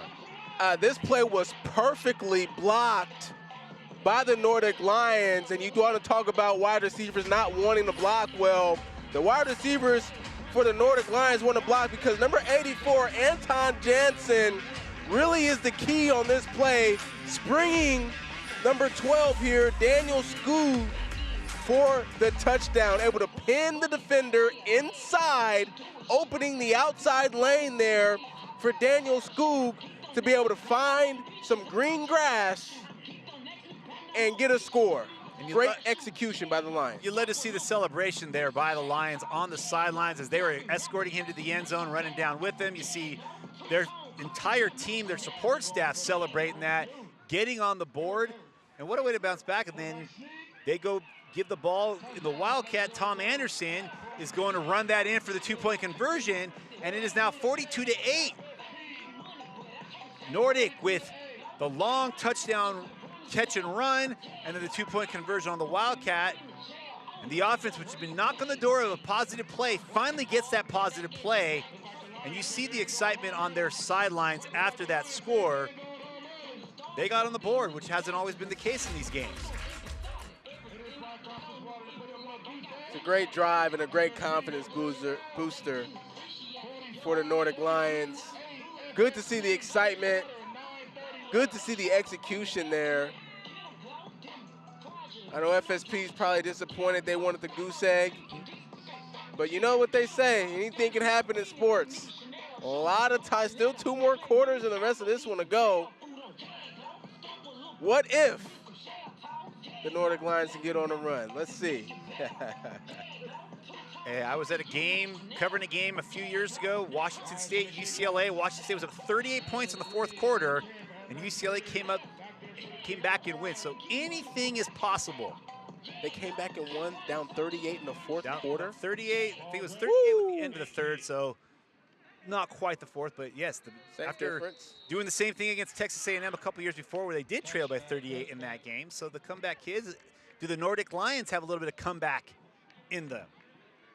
Well, here it is. Defense comes out on the field. Can they find a way to create a fumble, you know, an interception off a tip pass? I mean, that's football. The ball can bounce any way. We saw it earlier with the ball bouncing right into the hands of Devin Forehand, who took it in for a touchdown. Though it came back, sometimes the breaks go your way, sometimes the bounces go your way, sometimes they don't. New quarterback in for FSP, Dalton Anderson out of Roosevelt High School. He was the number 1 quarterback for the Rough Riders last year in their district playoff qualification. He's going to drop back to pass. He's got a man wide open. His first pass is going to be intercepted by number 7, Christopher Heiger. Well, well, well. Yeah, maybe we are going to see a little bit of a historic comeback. But what a great read and a great pick there by Highgar. You get a little bit of pressure by the defensive line, not a lot, but enough to flush Dalton Anderson out to his left. He's looking, he's looking, he's looking. He actually has an open receiver, number 15, underneath, but tries to throw the ball a little bit across the formation. And what a play by number 7 for the Nordic Lions, coming up with that interception and getting the ball back to your offense. And again, the celebration there. They're not counting themselves out yet. Going to give them the ball just inside the 20. Little Wildcat action again. Anderson's going to keep that ball. He's going to get a little bit of yardage over there off the left side, but there is a flag. Looks like there's going to be a holding there by one of his receivers. Again, not necessarily adept at blocking our many receivers, and he might have gotten a little bit of jersey and a little bit of shoulder on that. Well, they fake the run to the right. Anderson pulls it, goes out to his left. A little bit of an acting job, but he did get the jersey that time. And that was number 80 there, Zinedine Edie, and that run's gonna come back. But you're starting to see now the Nordic Lions mix some things up. Wow, bring out the Wildcat and things of that nature. Now they're starting to open up the playbook a little bit as far as their scheme. Gonna bring up a 1st and 15. They're going right back to Christopher Highgar at Simon Terzic, but he is going to be brought down for a sack. Zadrius Rainey Saleh on the sack, and that's what happens when you have the #1 player in the state of Washington, an All-American. He's been invited to the All-American Bowl, the Under Armour All-American game, and the Polynesian Bowl, and is clearly one of the premier pass rushers in the country, and this is the first time we've seen him tonight, and he gets a sack on his first possession. Well, Alvin Kimblad, number 28, the running back for the Nordic Lions, missed the block there, miscommunication, and that's how they were able to get the sack. And if you're going to miss a block, you don't want to miss it on the best pass rusher in the region. FSP really wanting to dial it up now on the pressure. They're a little salty about that, that score on the last. Oh, yeah. Oh, yeah. But now if you're the Nordic Lions, how do you counter that? Screen, pass, draw runs, and a similar play that you scored the touchdown on, that swing sort of screen play, getting those wide receivers to block out in front. The offsides penalty makes it a 2nd and 20 for the Lions. Going back to Simon Terzic at quarterback. He's in the gun. He's going to look. He's got a receiver wide open, but he cannot connect. Got a little too excited by just how open his receiver there, Gustav Clayson, was, but threw it about 5 yards too far for an incompletion instead of a touchdown. Yeah, I think he got a little bit excited there. Nobody's been that wide open all game, and that time he just overthrew him. Brings up down a 3rd down and 20 here for the Lions. They scored a touchdown and a 2-point conversion on their last possession, had an interception on the first play of FSP's drive. Driving, they're going to hand the ball off. They're going to run it to number 28, Alvin Kimblad, but he's got nowhere to go. Maybe a yard, maybe 2 at the most, but it's going to bring up a 4th and 18. Now, we've talked about the European soccer, but I don't know that a field goal is going to do much damage. On 4th and 20, it looks like they're going to have to go for a touchdown, or at least try to pick up a first down. They've still got a couple of yards they could get before the end zone. Well, they're down 42-8 in the second quarter. All or nothing here. Go for it.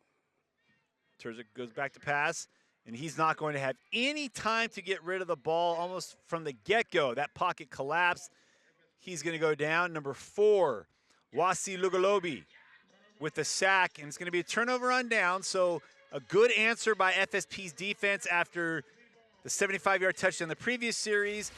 After having a quick turnaround on the interception, they force a turnover on downs there.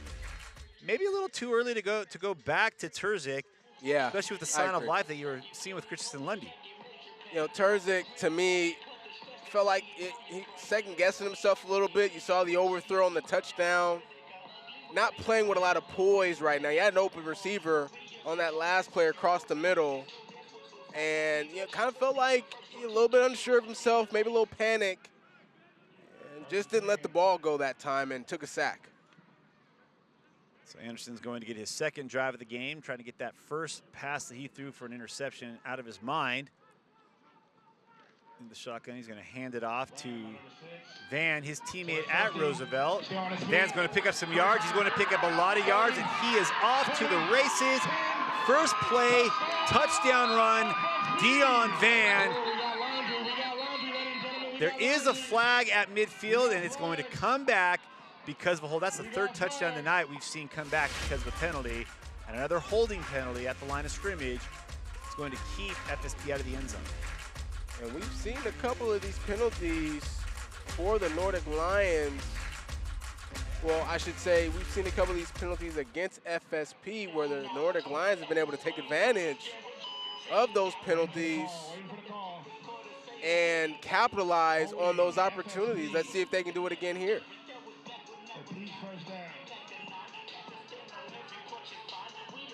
So that ball comes back. Van gets into the end zone, but it's all for naught. It's going to bring up a first and long for FSP. Hold it a 42-8 lead with 5:39 left in the second quarter. Dalton Anderson in at quarterback, his second series of the game. Thrown an interception on the first attempt in the previous series. Anderson, who plays for FSP Blue Chip 7-on-7 team, wearing number 7 in at quarterback for FSP in the gun. He takes a snap, he looks, he has that ball batted down at the line of scrimmage. Threw right into the hands of the defensive lineman, who was able to get his mitts on that, knock it down, brings up a 2nd and 9 here. Just trying to get the ball out quick that time, try to find a rhythm after having an interception on the last drive, but nice play by the Nordic Lions. Again, trying to capitalize and take advantage of this penalty opportunity. I'd go back to the ground game if I were FSP here. The Nordic Lions haven't shown the consistent ability to be able to stop your run game.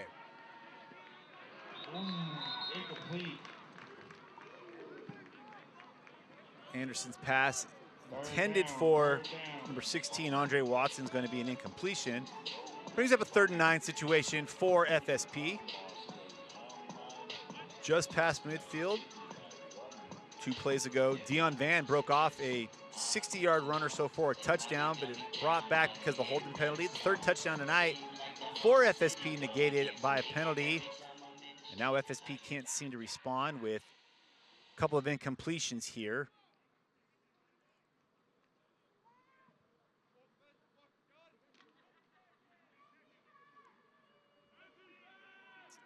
FSP in that 5 wide again. Anderson drops back. He goes back to Watson this time. He's going to pick up the first down. He's going to pick up plenty of yards. So on a 3rd and 9, Anderson finds Andre Watson. Watson gets across midfield, gets out for a first down for FSP.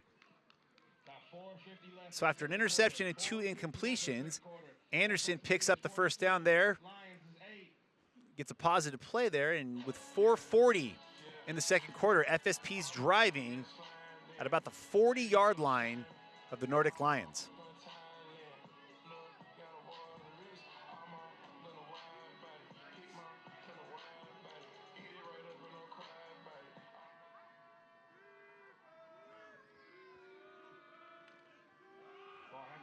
Anderson takes a snap, hands it off to number 23, Nick Jones, running back out of Eastside Catholic. He'll pick up a couple of yards there. Nice job that time by the Nordic Lions defense, rallying to the football, stopping Jones for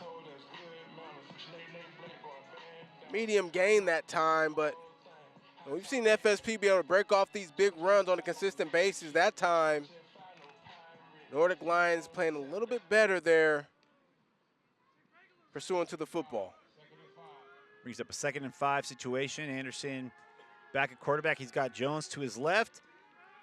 Thor Brody off to his right. You know, false start penalty here on FSP. Lions fans getting loud. I got some energy now.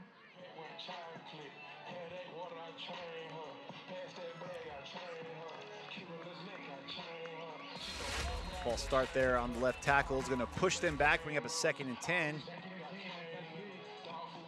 Kingston Kickoff, who picked up an offer from Oregon State earlier this week, a 2026 offensive lineman out of Curtis High School. A little excited to get on the field and went a little too soon on that one.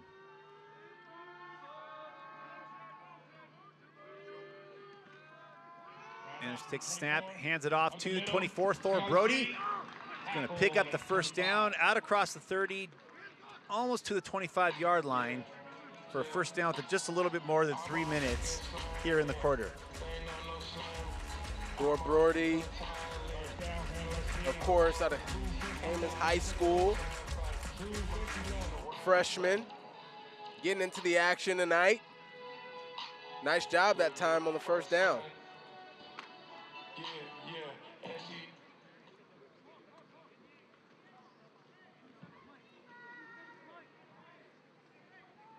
Anderson in at quarterback. He's got Jones off to his left.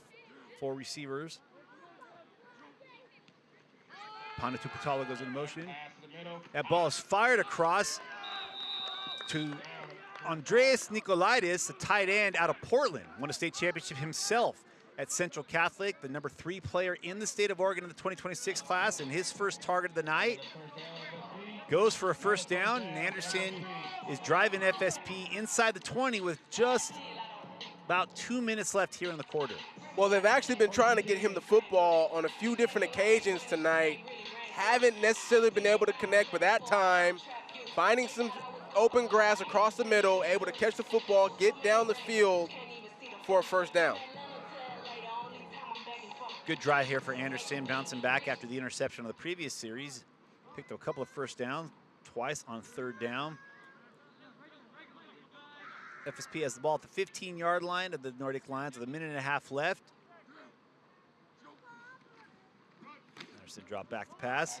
He's going to fire it over to Watson again, who's going to pick up about 6 yards, get inside the 10-yard line, bring up a 2nd and 4 with just over a minute left. Looks like FSP is going to try to get at least 6 more before the intermission. Not necessarily in a rush, and don't need to be. You're approaching that 1 minute mark here before you get to halftime. But they're playing with pace and certainly wanting to position themselves to score another touchdown before the end of the half.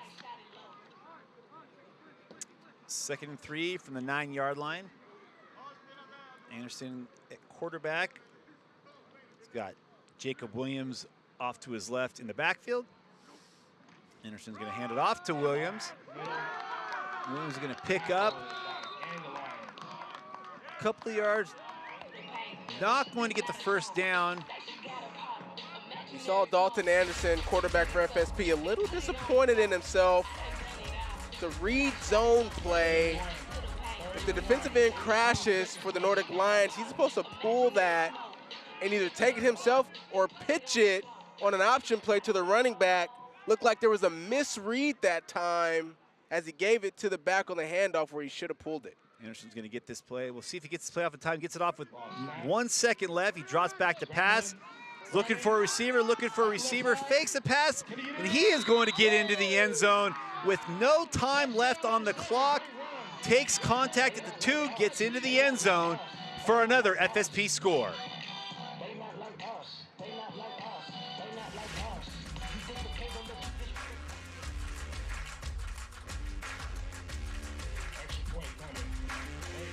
Nice job by Anderson. Nothing there down the field on the pass.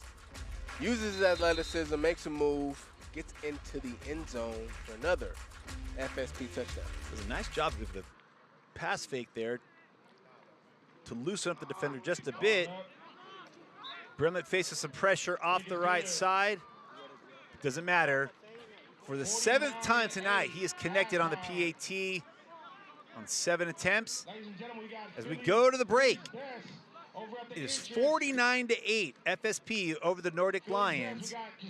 We're at halftime. We'll be back in a few. On the west side of the stadium, we got Big Best, fries, cheese fries, cheese sandwiches.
We're back here at Tahoma High School. Halftime wrapping up. 49-8 FSP over the Nordic Lions. Still got another 30 minutes of football action here. Plenty of players looking for some second half action, second half highlights. This game from the jump has been all FSP. Jumped out to a 42-0 lead. The Lions had some signs of life, scoring a long touchdown pass and a two-point conversion. But just before the half, in fact, with no time left on the clock, the snap getting off with 1 second left, Dalton Anderson gets into the end zone to make it 49-8 FSP. We head into the second half of play in this international matchup between FSP and the Nordic Lions from Sweden. Thanks for joining us on this Saturday night, this Mother's Day weekend. Little May football on the hottest weekend of the year so far to date in the state of Washington. Normally when we're at high school football games, watching high school football, people sitting under the roof are trying to stay dry. Today it's to stay out of the sunlight, but as the sun is beginning to set here at 8:15 on Saturday night, the temperatures have not staved off much, but FSP has stayed hot this game. Again, scoring right before the intermission to make it 49-8 over the Nordic Lions. If you're joining us on this Saturday night, we thank you for giving us your time. I'm Brandon Huffman with 24/7 Sports, joined by Super Bowl champion Robert Turbin on the color commentary, college football commentator, Super Bowl champion in 2013 with the Seattle Seahawks. About ready to start the second half. FSP, which started the game, receiving the opening kickoff, will kick it off to start the second half to the Nordic Lions. We saw some changes at quarterback on both sides.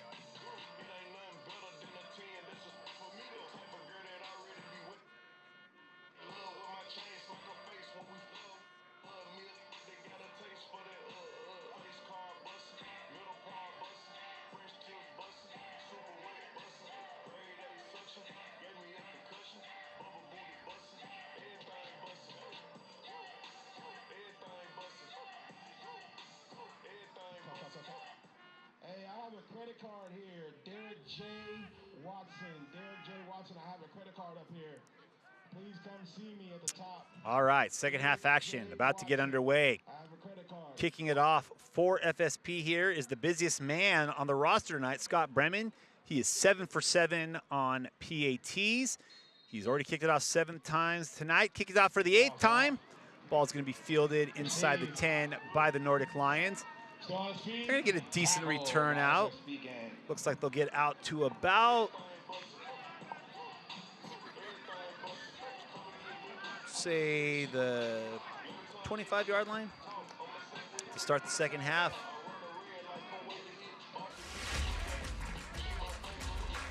Sondre Christensen-Lund, the quarterback, who threw the touchdown pass earlier, fielding that kickoff to start the half. In that quarterback to start the second half for the Lions is their start at the beginning of the game, Simon Terzic.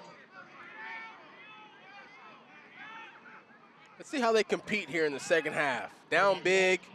Scrambling, still on his feet. Sacked by a gang of FSP. They starting off hot. Looks like sack's going to be made there by number 34, Tristan Mangold. So Daniel Zevi getting into the action too, number 41.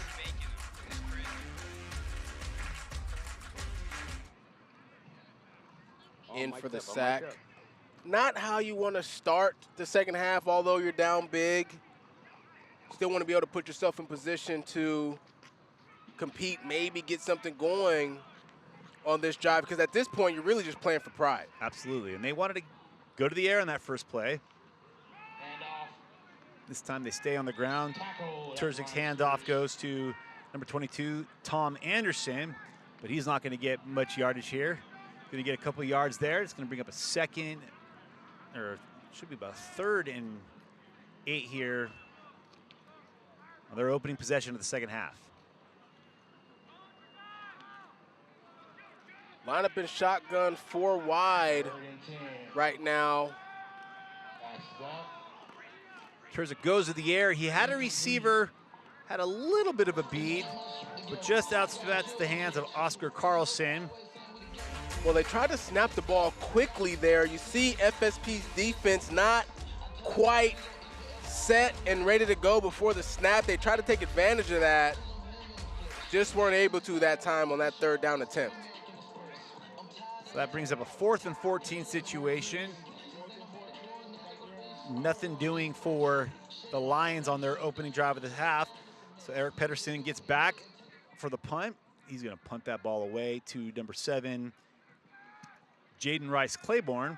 And that ball is not going to get much further than the first down marker. So really good field position here across midfield for FSP to start their possession of the second half. Looks like in at quarterback will be Devin Forehand returning behind center for FSP. Yeah, that time the punt just kind of shanked off the inside of his foot there, so didn't get much yardage, and great field position now for FSP to start. You mentioned Devin forehand back in at quarterback. We've seen him make some plays with his feet, has made a couple mistakes throwing the football. Let's see if they can establish some consistency through the air for Devin on this drive. Empty backfield, forehand, drops back to pass. He sees some pressure, gets the ball off. It's still pulled out of the air there by Jojo Ponga, and Ponga is going to end up picking up a number of yards there. That ball was deflected at the line of scrimmage. Ponga was able to pull that in from his quarterback in his high school, Devin Forehand, to give FSP a first down inside the 20. Yeah, the Nordic Lions did a good job getting their hands up, tipping the football, but nice concentration that time by Jojo Ponga, snatching that ball out of the air, finding some yardage down the field, and getting a positive gain. Going to bring up a first down for FSP here. A little less than 11 minutes left here in the second quarter, or I'm sorry, in the second half. Forehand's got Van behind him in the backfield. They're going to call a timeout because, again, looks like confusion. And this is kind of what you run into when you're trying to get a lot of guys reps, trying to get guys opportunity. A lot of times it's just the communication. Who's on, who's off, what's the play, didn't hear it in time, and then you end up burning a timeout. But at this stage of the game, you're more concerned about getting organized reps, for lack of a better way to describe it, as opposed to the quantity of reps. It's quality over quantity at this point as you're trying to get more guys into the game. That's the thing. It may not get pretty when you're trying to get a lot of bodies in, trying to get a lot of guys reps. But when the guys are getting in the action, they want to make their reps count. Yeah. You saw with Anderson. Yep. You know, throws an interception on his first play, comes back and leads a scoring drive with no time on the clock, gets into the end zone. That's what we call making the most of your opportunities. 100%. Tonight, nobody's made more out of their opportunities than Cassidy Bolong Banks. 2 interceptions, 1 taken back for a touchdown, a punt return for a touchdown. Yeah, he's been the MVP of this game so far in my eyes. No question. And the big reason why it's 49-8 right now. Forehand gives it off to Van. Van takes it up off the left side. He gets a great block downfield by his receiver, Chris Norris, and he is going to waltz into the end zone with 10 minutes left in the third quarter. Dion Van, who had a touchdown taken off the board earlier, will not be denied this time. That time gets the ball, and he wants to hit the inside gap, but it's not there, so wisely Dion Van bounces it to the edge, on the outside to the left side, able to find some green grass and get himself into the end zone for another touchdown.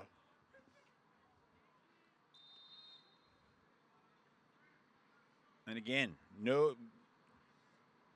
Cassidy Bolong Banks may be the MVP tonight. Nobody's been more productive than Scott Bremen, who's in to attempt his 8th PAT of the night, and the 8th time it goes through. A little bit more than 9 minutes left. We now are in running clock territory. It is 56-8, FSP over the Nordic Lions.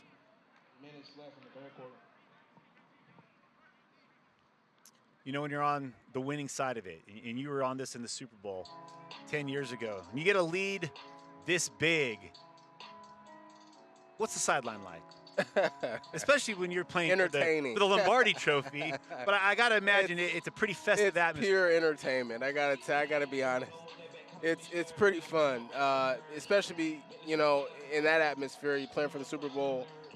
All the hard work, the ups and downs that you put in, the individual work that you put in, the extra time that you put in, and it's the perfect result. It's the perfect result at the end of it to be able to win. And win in that fashion. I mean, you can, win off a game-winning field goal and, have, I guess, the excitement centered around that. But, there's something about being able to dominate that is just as satisfactory, if not more, for the turnout of the game. And I've always wondered that. You're in a game the year later where it literally comes down to the final seconds. And obviously, it's a stressful time. You're trying not to think too much. When you're in a game like it is the year before where it's a blowout, at that point, the only stress is how much longer is this game going to take so we can get out there and celebrate. I got to imagine, though, that was probably the most enjoyable last 15 minutes of a football game you've ever spent, knowing 15 minutes away from raising that trophy. Absolutely. Then you're trying to game plan, you know, how you're going to dump the ice on Coach Carroll, and you start talking about where the party at after the game. I mean, it's just, it's an amazing feeling and something, you know, awesome to be a part of. What was the ticker tape parade like? What was the atmosphere in Seattle that day? Fans waited 40 years to see a Super Bowl championship. What was it like driving those buses through Seattle? Well, the welcome home. First of all, even before we got to the Super Bowl, you know, we'd fly home on the bus or whatever, and the fans would be just outside of our facility waiting for us. I mean, with just the warmest welcome ever. And obviously after the Super Bowl, getting back from that, I mean, the streets were just, you know, all down the block leading up to the facility. Fans are there, they're cheering us on. It was awesome. So the bigger question is, how elusive was Coach Carroll in avoiding the Gatorade bath? I don't think he was able to avoid us. Not very many people were able to avoid us that year, not even Coach Carroll. I'll tell you what, the parade was freezing cold. That'll be another story maybe later on in the broadcast. Not at all like the weather tonight, I'm guessing. Well, and wasn't it the coldest Super Bowl on record, being in New York City in February? It was. It was supposed to be a rainstorm or a snowstorm, actually. And it actually didn't happen until the morning after the game. So our flight was delayed. We didn't get out on time, but it was all worth it because we were Super Bowl champions. Terzic drops back to pass, and he is taken down in the backfield. It's going to be a sack.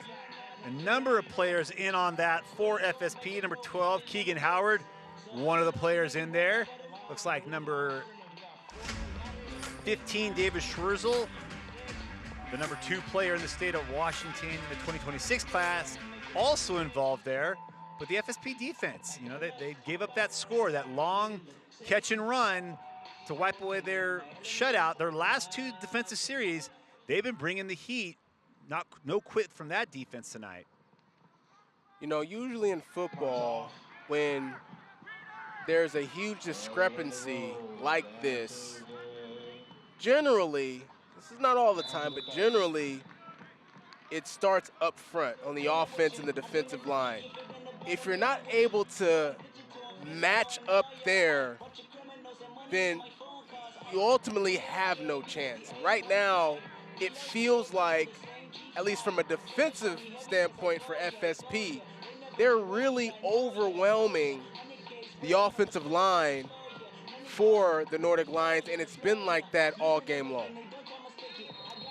I mean, football is such a size, speed, skill, strength game. And it's one thing to go up against size, but American football, it's about speed, it's about strength, and you're not only just seeing the speed really affecting the Nordic Lions, it's the size and the strength and the push that the defensive line's getting into the backfield. Anderson in at quarterback. He's going to keep that himself, and he's going to lose yards after picking up a touchdown to end the first half. His first carry of the second half goes for nothing. They tried to fake the run to the running back. Anderson decides to keep it that time, trying to find some space to the left side, but there's that Nordic Lion defense that time, being stout, being disciplined in their gaps, and able to make a play. New running back in for FSP here, number 21, Jacob Williams, brings up a 2nd and 14 situation, just under 5 minutes left in the third quarter. Anderson in at quarterback, Williams off to his left. Anderson's going to drop back. He's going to look. He's got a receiver open. He finds Derek Watson, Andre Watson. Derek's his dad. Andre Watson with the grab, and he's going to pick up the first down. And FSP, once again, moving the chains here. Well, I want to highlight something here. Number 87 for the Nordic Lions comes free off of the edge, William Josephson. And let me tell you something. He could have completely leveled Dalton Anderson as he released that football, but showing some good sportsmanship that time, letting up, and Anderson then able to complete the pass for an FSP first down.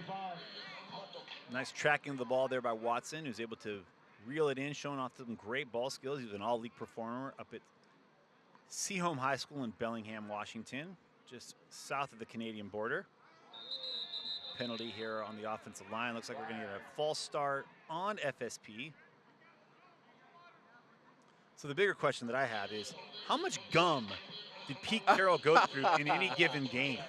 I think he said an entire pack sometime. How big a pack? A little 5-piece Wrigley pack or a 25-piece like super pack? My hope is 5. My hope is 5, but it wouldn't surprise me if it was the larger pack. But here's the thing that caught me off guard the most as it pertained to Pete Carroll and his gum. When he was done with it, and I saw this, Simona, he would just throw it anywhere. Like, he didn't find a trash can. He didn't put it in a piece of paper. So if it landed in your hair, like, he literally would just toss it. And who does that? I get in my mind, like, who does that? Oh, and now with every NFL field basically being field turf where they say no gum, somewhere there's a groundskeeper going, who the hell threw his gum on the field? It was the Super Bowl champion head coach. How about the Nordic Lions forcing a fumble here and getting the ball back, still showing some fight here in the third quarter. Jacob Williams gets a great run, picks up a first down. There is a flag, but he gets hit. A ball pops loose. Lions strip it away and get it. Number 0, Capo Viua. Or excuse me, could have been number 9 there, Elliot Ledden, who stripped the football. No, it was number 0, Capo Viua, cornerback for the Nordic Lions, getting a hand on that football, stripping it out, recovering it, and getting the ball back to the Nordic Lion offense. Let's look at it again here. You see 21, Jacob Williams, trying to fight for some extra yards, but Capo Viua showing great recognition of the football, stripping it out and recovering it. Quick snap there. Ball gets out. Christensen Lundy back in at quarterback. He hits his top target tonight, Anton Jansen, but he's immediately hit. Picks up about 5 yards, but he gets the first, but he gets the reception there. Well, it's great recognition by Nordic Lions offense and Simon Terzic, because nobody was guarding Anton Jansen there. So he found him right open there for a positive game. But a nice hit by Jaden Rice. Claiborne keeps that from going any further. Christensen Lundy drops back to pass. He's going to get pressured by the defensive line, and he is going to evade a sack. Gets rid of it just as he's about to get hit by Keegan Howard. Ball goes out of bounds, but there is a late flag on that. Not sure if they hit Christensen Lundy too late. Christensen Lundy showing some toughness, and it looks like the game plan here for the Nordic Lions is, we've seen both quarterbacks. Looks like Simon Terzic's been mostly first quarter, third quarter, and Sandre Christensen Lundy second quarter, and here now towards the end of the third quarter, heading into the fourth. Cody Thumler and Keegan Howard were bringing the pressure there defensively. Howard just a little bit touched too late with the late hit. It's going to give a roughing the passer penalty for 15 yards for the Lions, and they're back on the FSP side of the field. Just under 2 minutes left here in the third quarter. Oh, ball comes loose. Christensen Lundy gets hit. Ball pops loose. It's recovered by FSP. Lundy trying to make a play, keep that play alive, but the ball comes popped out. Let's see who knocked that away. Well, he's been a little loose with the football all game long. Looked like it was a pass-run option where it was either a quick throw or a run by the quarterback. He decided to run with it. It was the right decision, but again, being a little inconsistent with his ball handling skills tonight, and again right there, it cost them a turnover. It's like Tavion Smith applied the pressure there and got the ball to pop loose, and it was jumped on by Jubilee Tassi to give the ball to FSP, and now FSP on their drive after the takeaway. Ball goes to number 17, Cannon Kennard out of Lake Stevens High School, and he picks up 5 yards on his first carry of the evening. Cannon Kennard, a junior, originally from Edmonds, Washington. They were trying to find some space right there on the edge. They gave it to him on what we call a fly sweep, and he's able to find a little bit of space to get some positive yards on first down. Brings up a 2nd and 5 as the third quarter winds down. Just 30 seconds left in the third quarter. Anderson takes a snap, but there's a flag on the play. Looks like we might have a procedure penalty there on FSP. That's one of the things that can happen when you're shuffling through quarterbacks. You're used to a certain cadence. Different offensive linemen, used to hearing a certain voice. And we've seen FSP with a couple false starts tonight, and those can be the reasons why. Well, that'll bring us to the end of the third quarter. Just 8 points scored, 7 points scored in that quarter. We head to the final quarter of the evening. FSP up 56-8. We'll be back in a moment.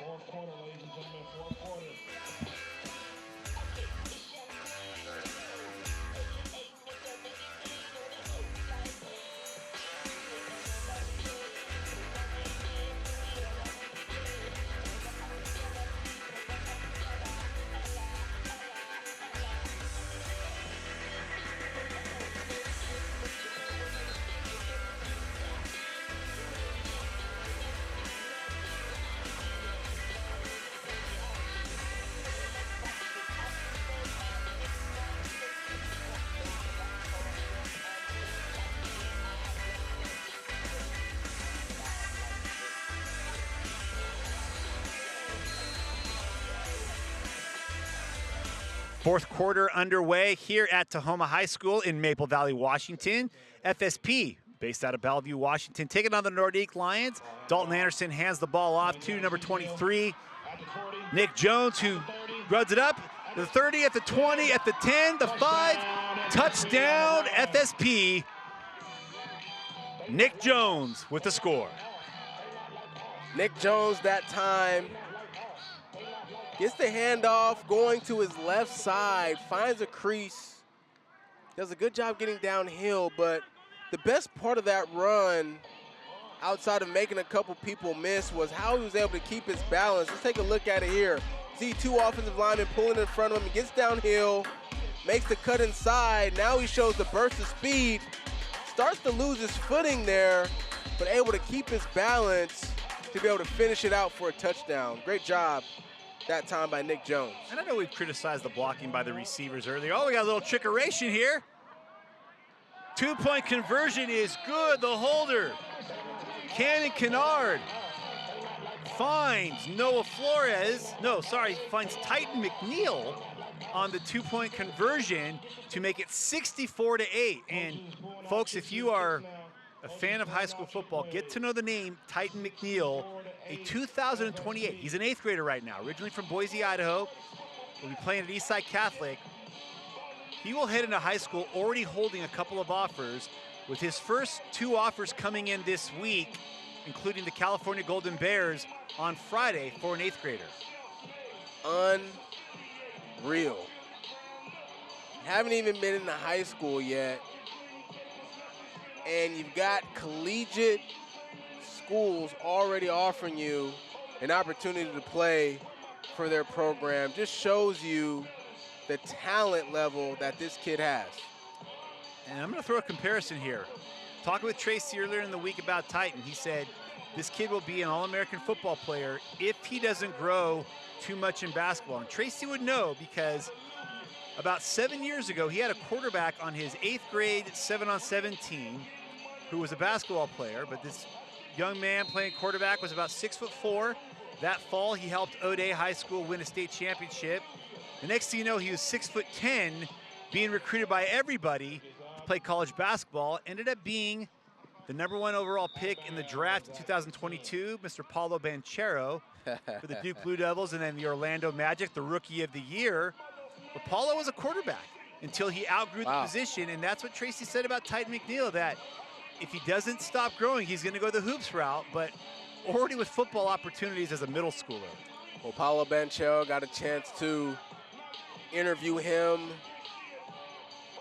He was the 12th man flag raiser at one of the Seahawks games, and I was doing the broadcast for the Seahawks game that day, and hell of a kid, hell of a character. It was awesome to see him in his first opportunity in the playoffs this year. Took the Cavs all the way to the game 7.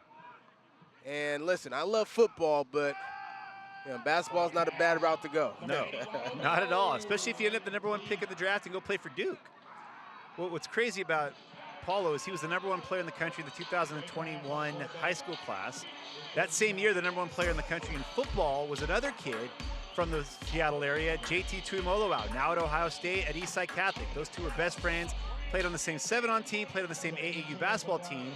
Paulo won a state championship in football as a freshman, won it in basketball as a sophomore. JT won 2 in football, but he came back for his senior year, not knowing COVID was going to wipe away the season, because he wanted to match the 1 ring in each sport that Paulo had. Didn't get to experience that. Also didn't get to experience the fumble recovery that FSP just got on a takeaway there. Ball pops loose for the Nordic Lions. The exchange never happens. Ball pops out. Number 33, Tavion Smith. Hey, Cassidy Bolong Banks may have had the MVP, but Tavion Smith has now forced a fumble, recovered a fumble, and had a sack. He'd like a little bit of a piece of that conversation, too. How about this defense overall? Just, it's been overwhelming in this football game tonight. And, I'm sure at this point, there's been some exciting moments for the Nordic Lions, but I'm sure at this point, there's some frustration that's going to start to sink in to that football team. Forehand back in at quarterback for FSP. Drop sack to throw. He's got a man wide open. It's his teammate.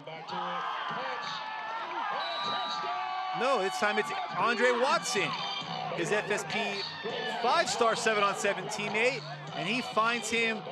Great adjustment. That's the second time tonight we've seen Watson make a great adjustment on the ball. The first time for a first down, this time for a touchdown. Forehand connects with Watson to make it 70-8 with under 10 minutes left in the game.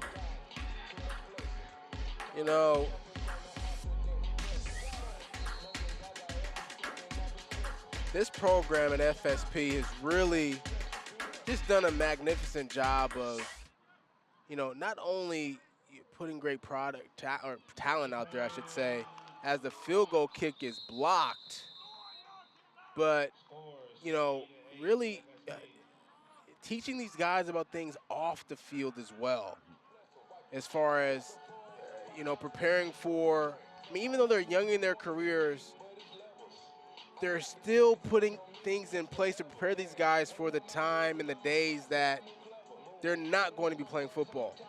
And what are you doing while, you're in this position to be able to capitalize, financially, on the success that you're having as a player? Just so many great things that these kids are able to learn. Listen, we're watching a football game, but there's so many more important aspects that these kids are learning while being a part of the FSP program.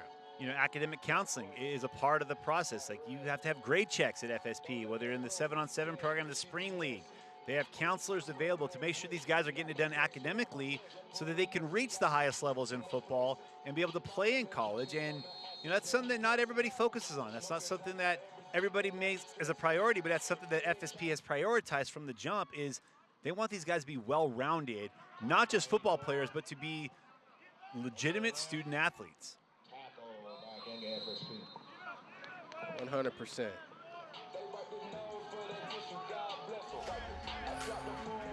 That might be one of the biggest kick returners we've seen in quite some time. Number 84, Anton Jansen, who's been the primary target of the Nordic Lions passing game, but back there returning that kickoff. Looks like we're gonna have a new quarterback in here too for the Lions. Terzic back in the game. Oh, Terzic, yep, Terzic back in. His ball handling. You know, I mean, listen, Terzic may have been a little hesitant and second guessing with his decision making, but he's been taking care of the ball, and FSP is not going to stop blitzing. Incomplete. Pulls that ball quickly, tries to get the ball out to his receiver, number 16, David Ristic, but overthrows him by quite a bit. Good coverage there by FSP there with Ponatupatola and Maurice Williams. Ponatupatola was offered recently by Nevada, his first offer. Older brother Alfonso Tupatola is starting middle linebacker for Washington this last season when they made it to the national championship game.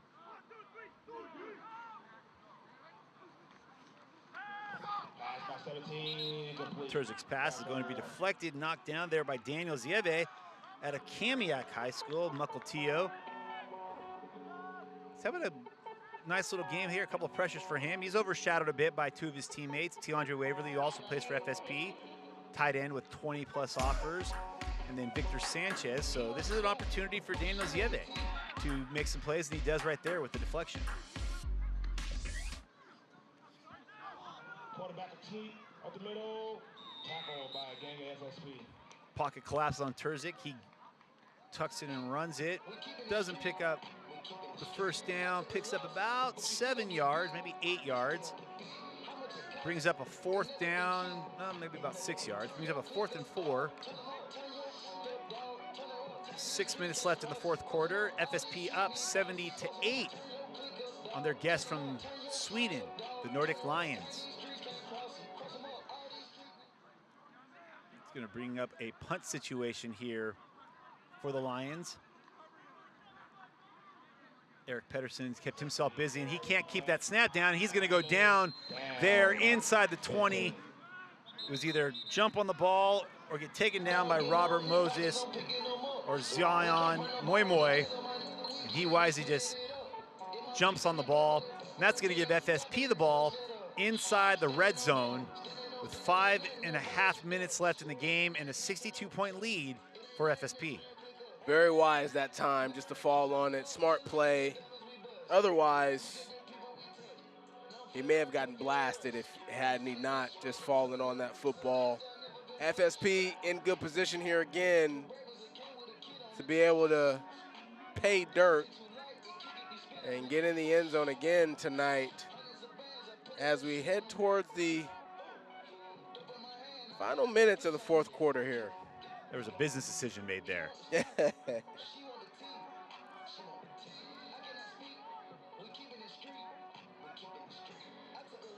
Anderson will get back in at quarterback here for FSP. Some wholesale changes there.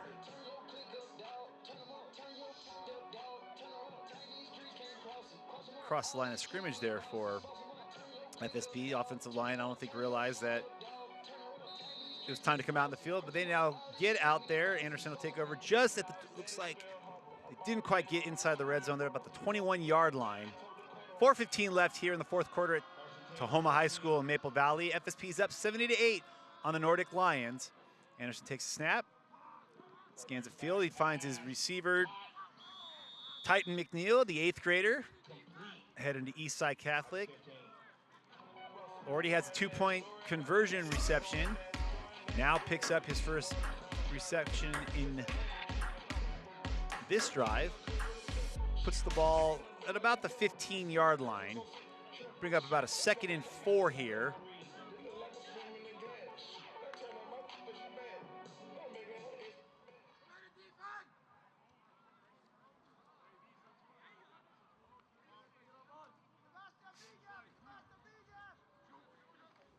Anderson takes a snap. He's going to hand it off to his. No, he's going to keep it, and he's going to go score right in the same part of the field where he scored his last touchdown. Anderson with the tuck-in run for about 15 yards, and he's in the end zone, and FSP is now up 76-8 over the Nordic Lions. And sorry, go ahead. Also, after making his first 8 PATs, but missing his last one, Scott Bremen is going to come in to try to hit his, what is it, 9th PAT of the game. Listen, I don't want to take anything away from the Nordic Lions. I think they came out and genuinely competed. I mean, they just blocked their second field goal of the night. But you can tell that, you know, really on both sides of the football, outmanned, outmatched, and the effort level to a certain degree on those sides of the football is starting to sink some, which you can understand. A couple minutes left to go in this game. I'd try to score it at least to try to finish it. Yeah. But I could understand, you know, after getting this kickoff return, if the Nordic Lions decide to take a knee, run this clock out, I can understand that as well. Well, we'll hand it to Bremen. He made his first 8 PATs, a lot of kickoffs. He's probably got a tired leg, maybe not able to push it through as quickly and as strong as he was earlier. So the last 2 have been blocked, but it's not mattering much. FSP's up 76-8, under 2 minutes left in the game. We'll see if Nordic could get one more score on the board before this game comes to an end.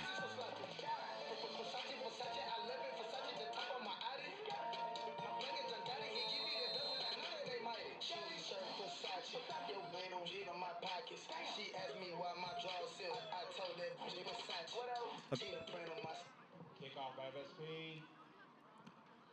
Kickoff goes to. Left side. Ooh. Christensen Lundy is drilled on the kick return there, taken down at about the 24-yard line. See who made that hit, but definitely drew some oohs and ahs with that hit. Christensen Lundy was drilled on that. 40 seconds left. Terzic back in at quarterback. He's got his receiver. Gives it to number 3. Oscar Carlson going to the hurry up. Under 30 seconds left. Nordic's going to use one of their timeouts here to stop the clock and try to get a little bit more action in before the game wraps.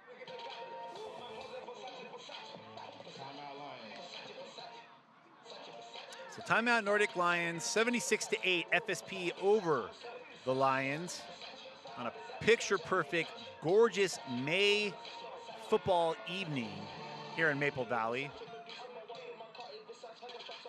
But again, Robert, like you said, you know, these guys want to try to get in. They want to try to get another play in, go in the hurry up here, calling a timeout. They want to end this trip on a great note. Yeah, take some positives from this game. At the end of the day, you've got parents and loved ones who are back in Sweden watching this telecast and stream, and hey, want them to have something to be able to talk about when you get back home outside of the loss. I want to focus on the good things, the positives. And I think they're going to definitely celebrate the long catch and run, the 2-point conversion.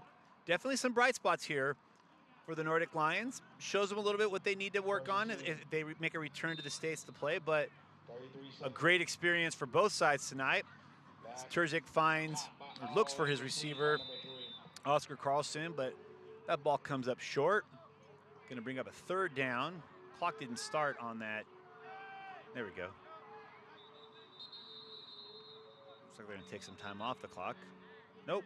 The Lions are going to stop the clock one more time.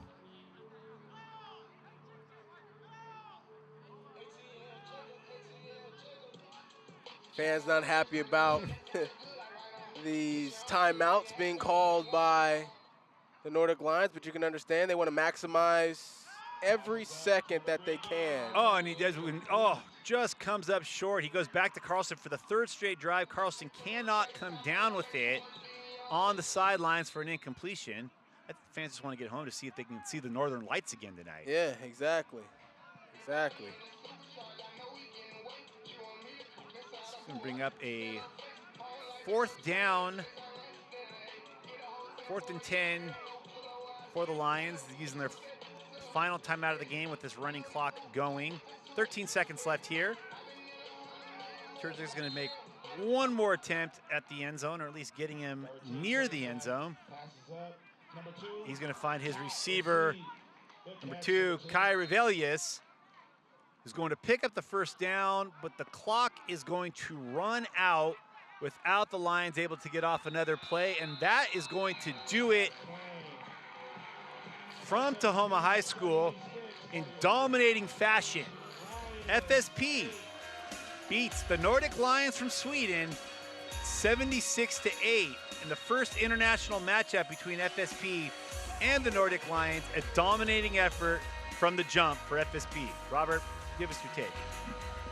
Well, FSP came into this game with a lot of confidence. This is a team that has obviously a lot of great players and, you know, a lot of guys who are getting highly recruited, things of that nature. Whereas for Sweden, it's still a new sport for them. They're still trying to get used to things. And, you know, they're adapting to, you know, being able to, compete at this level. And you saw that from the beginning, and it lasted throughout the entire game.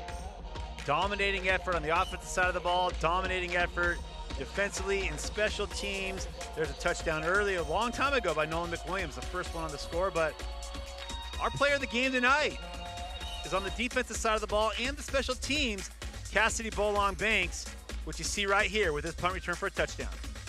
Had a punt return for a touchdown, had a pick 6, had another interception. He was all over the field tonight and had his footprints on this game early and often. A dominating effort for FSP despite some bright spots for the Nordic Lions. A sack, an interception, a long catch and run for a touchdown that you'll see right here. There's the Bolong Banks interception. But a dominant effort tonight for FSP. The final score from Tahoma High School in Maple Valley, 76-8 FSP. For Super Bowl champion Robert Turbin, I'm Brandon Huffman. Thanks for tuning in.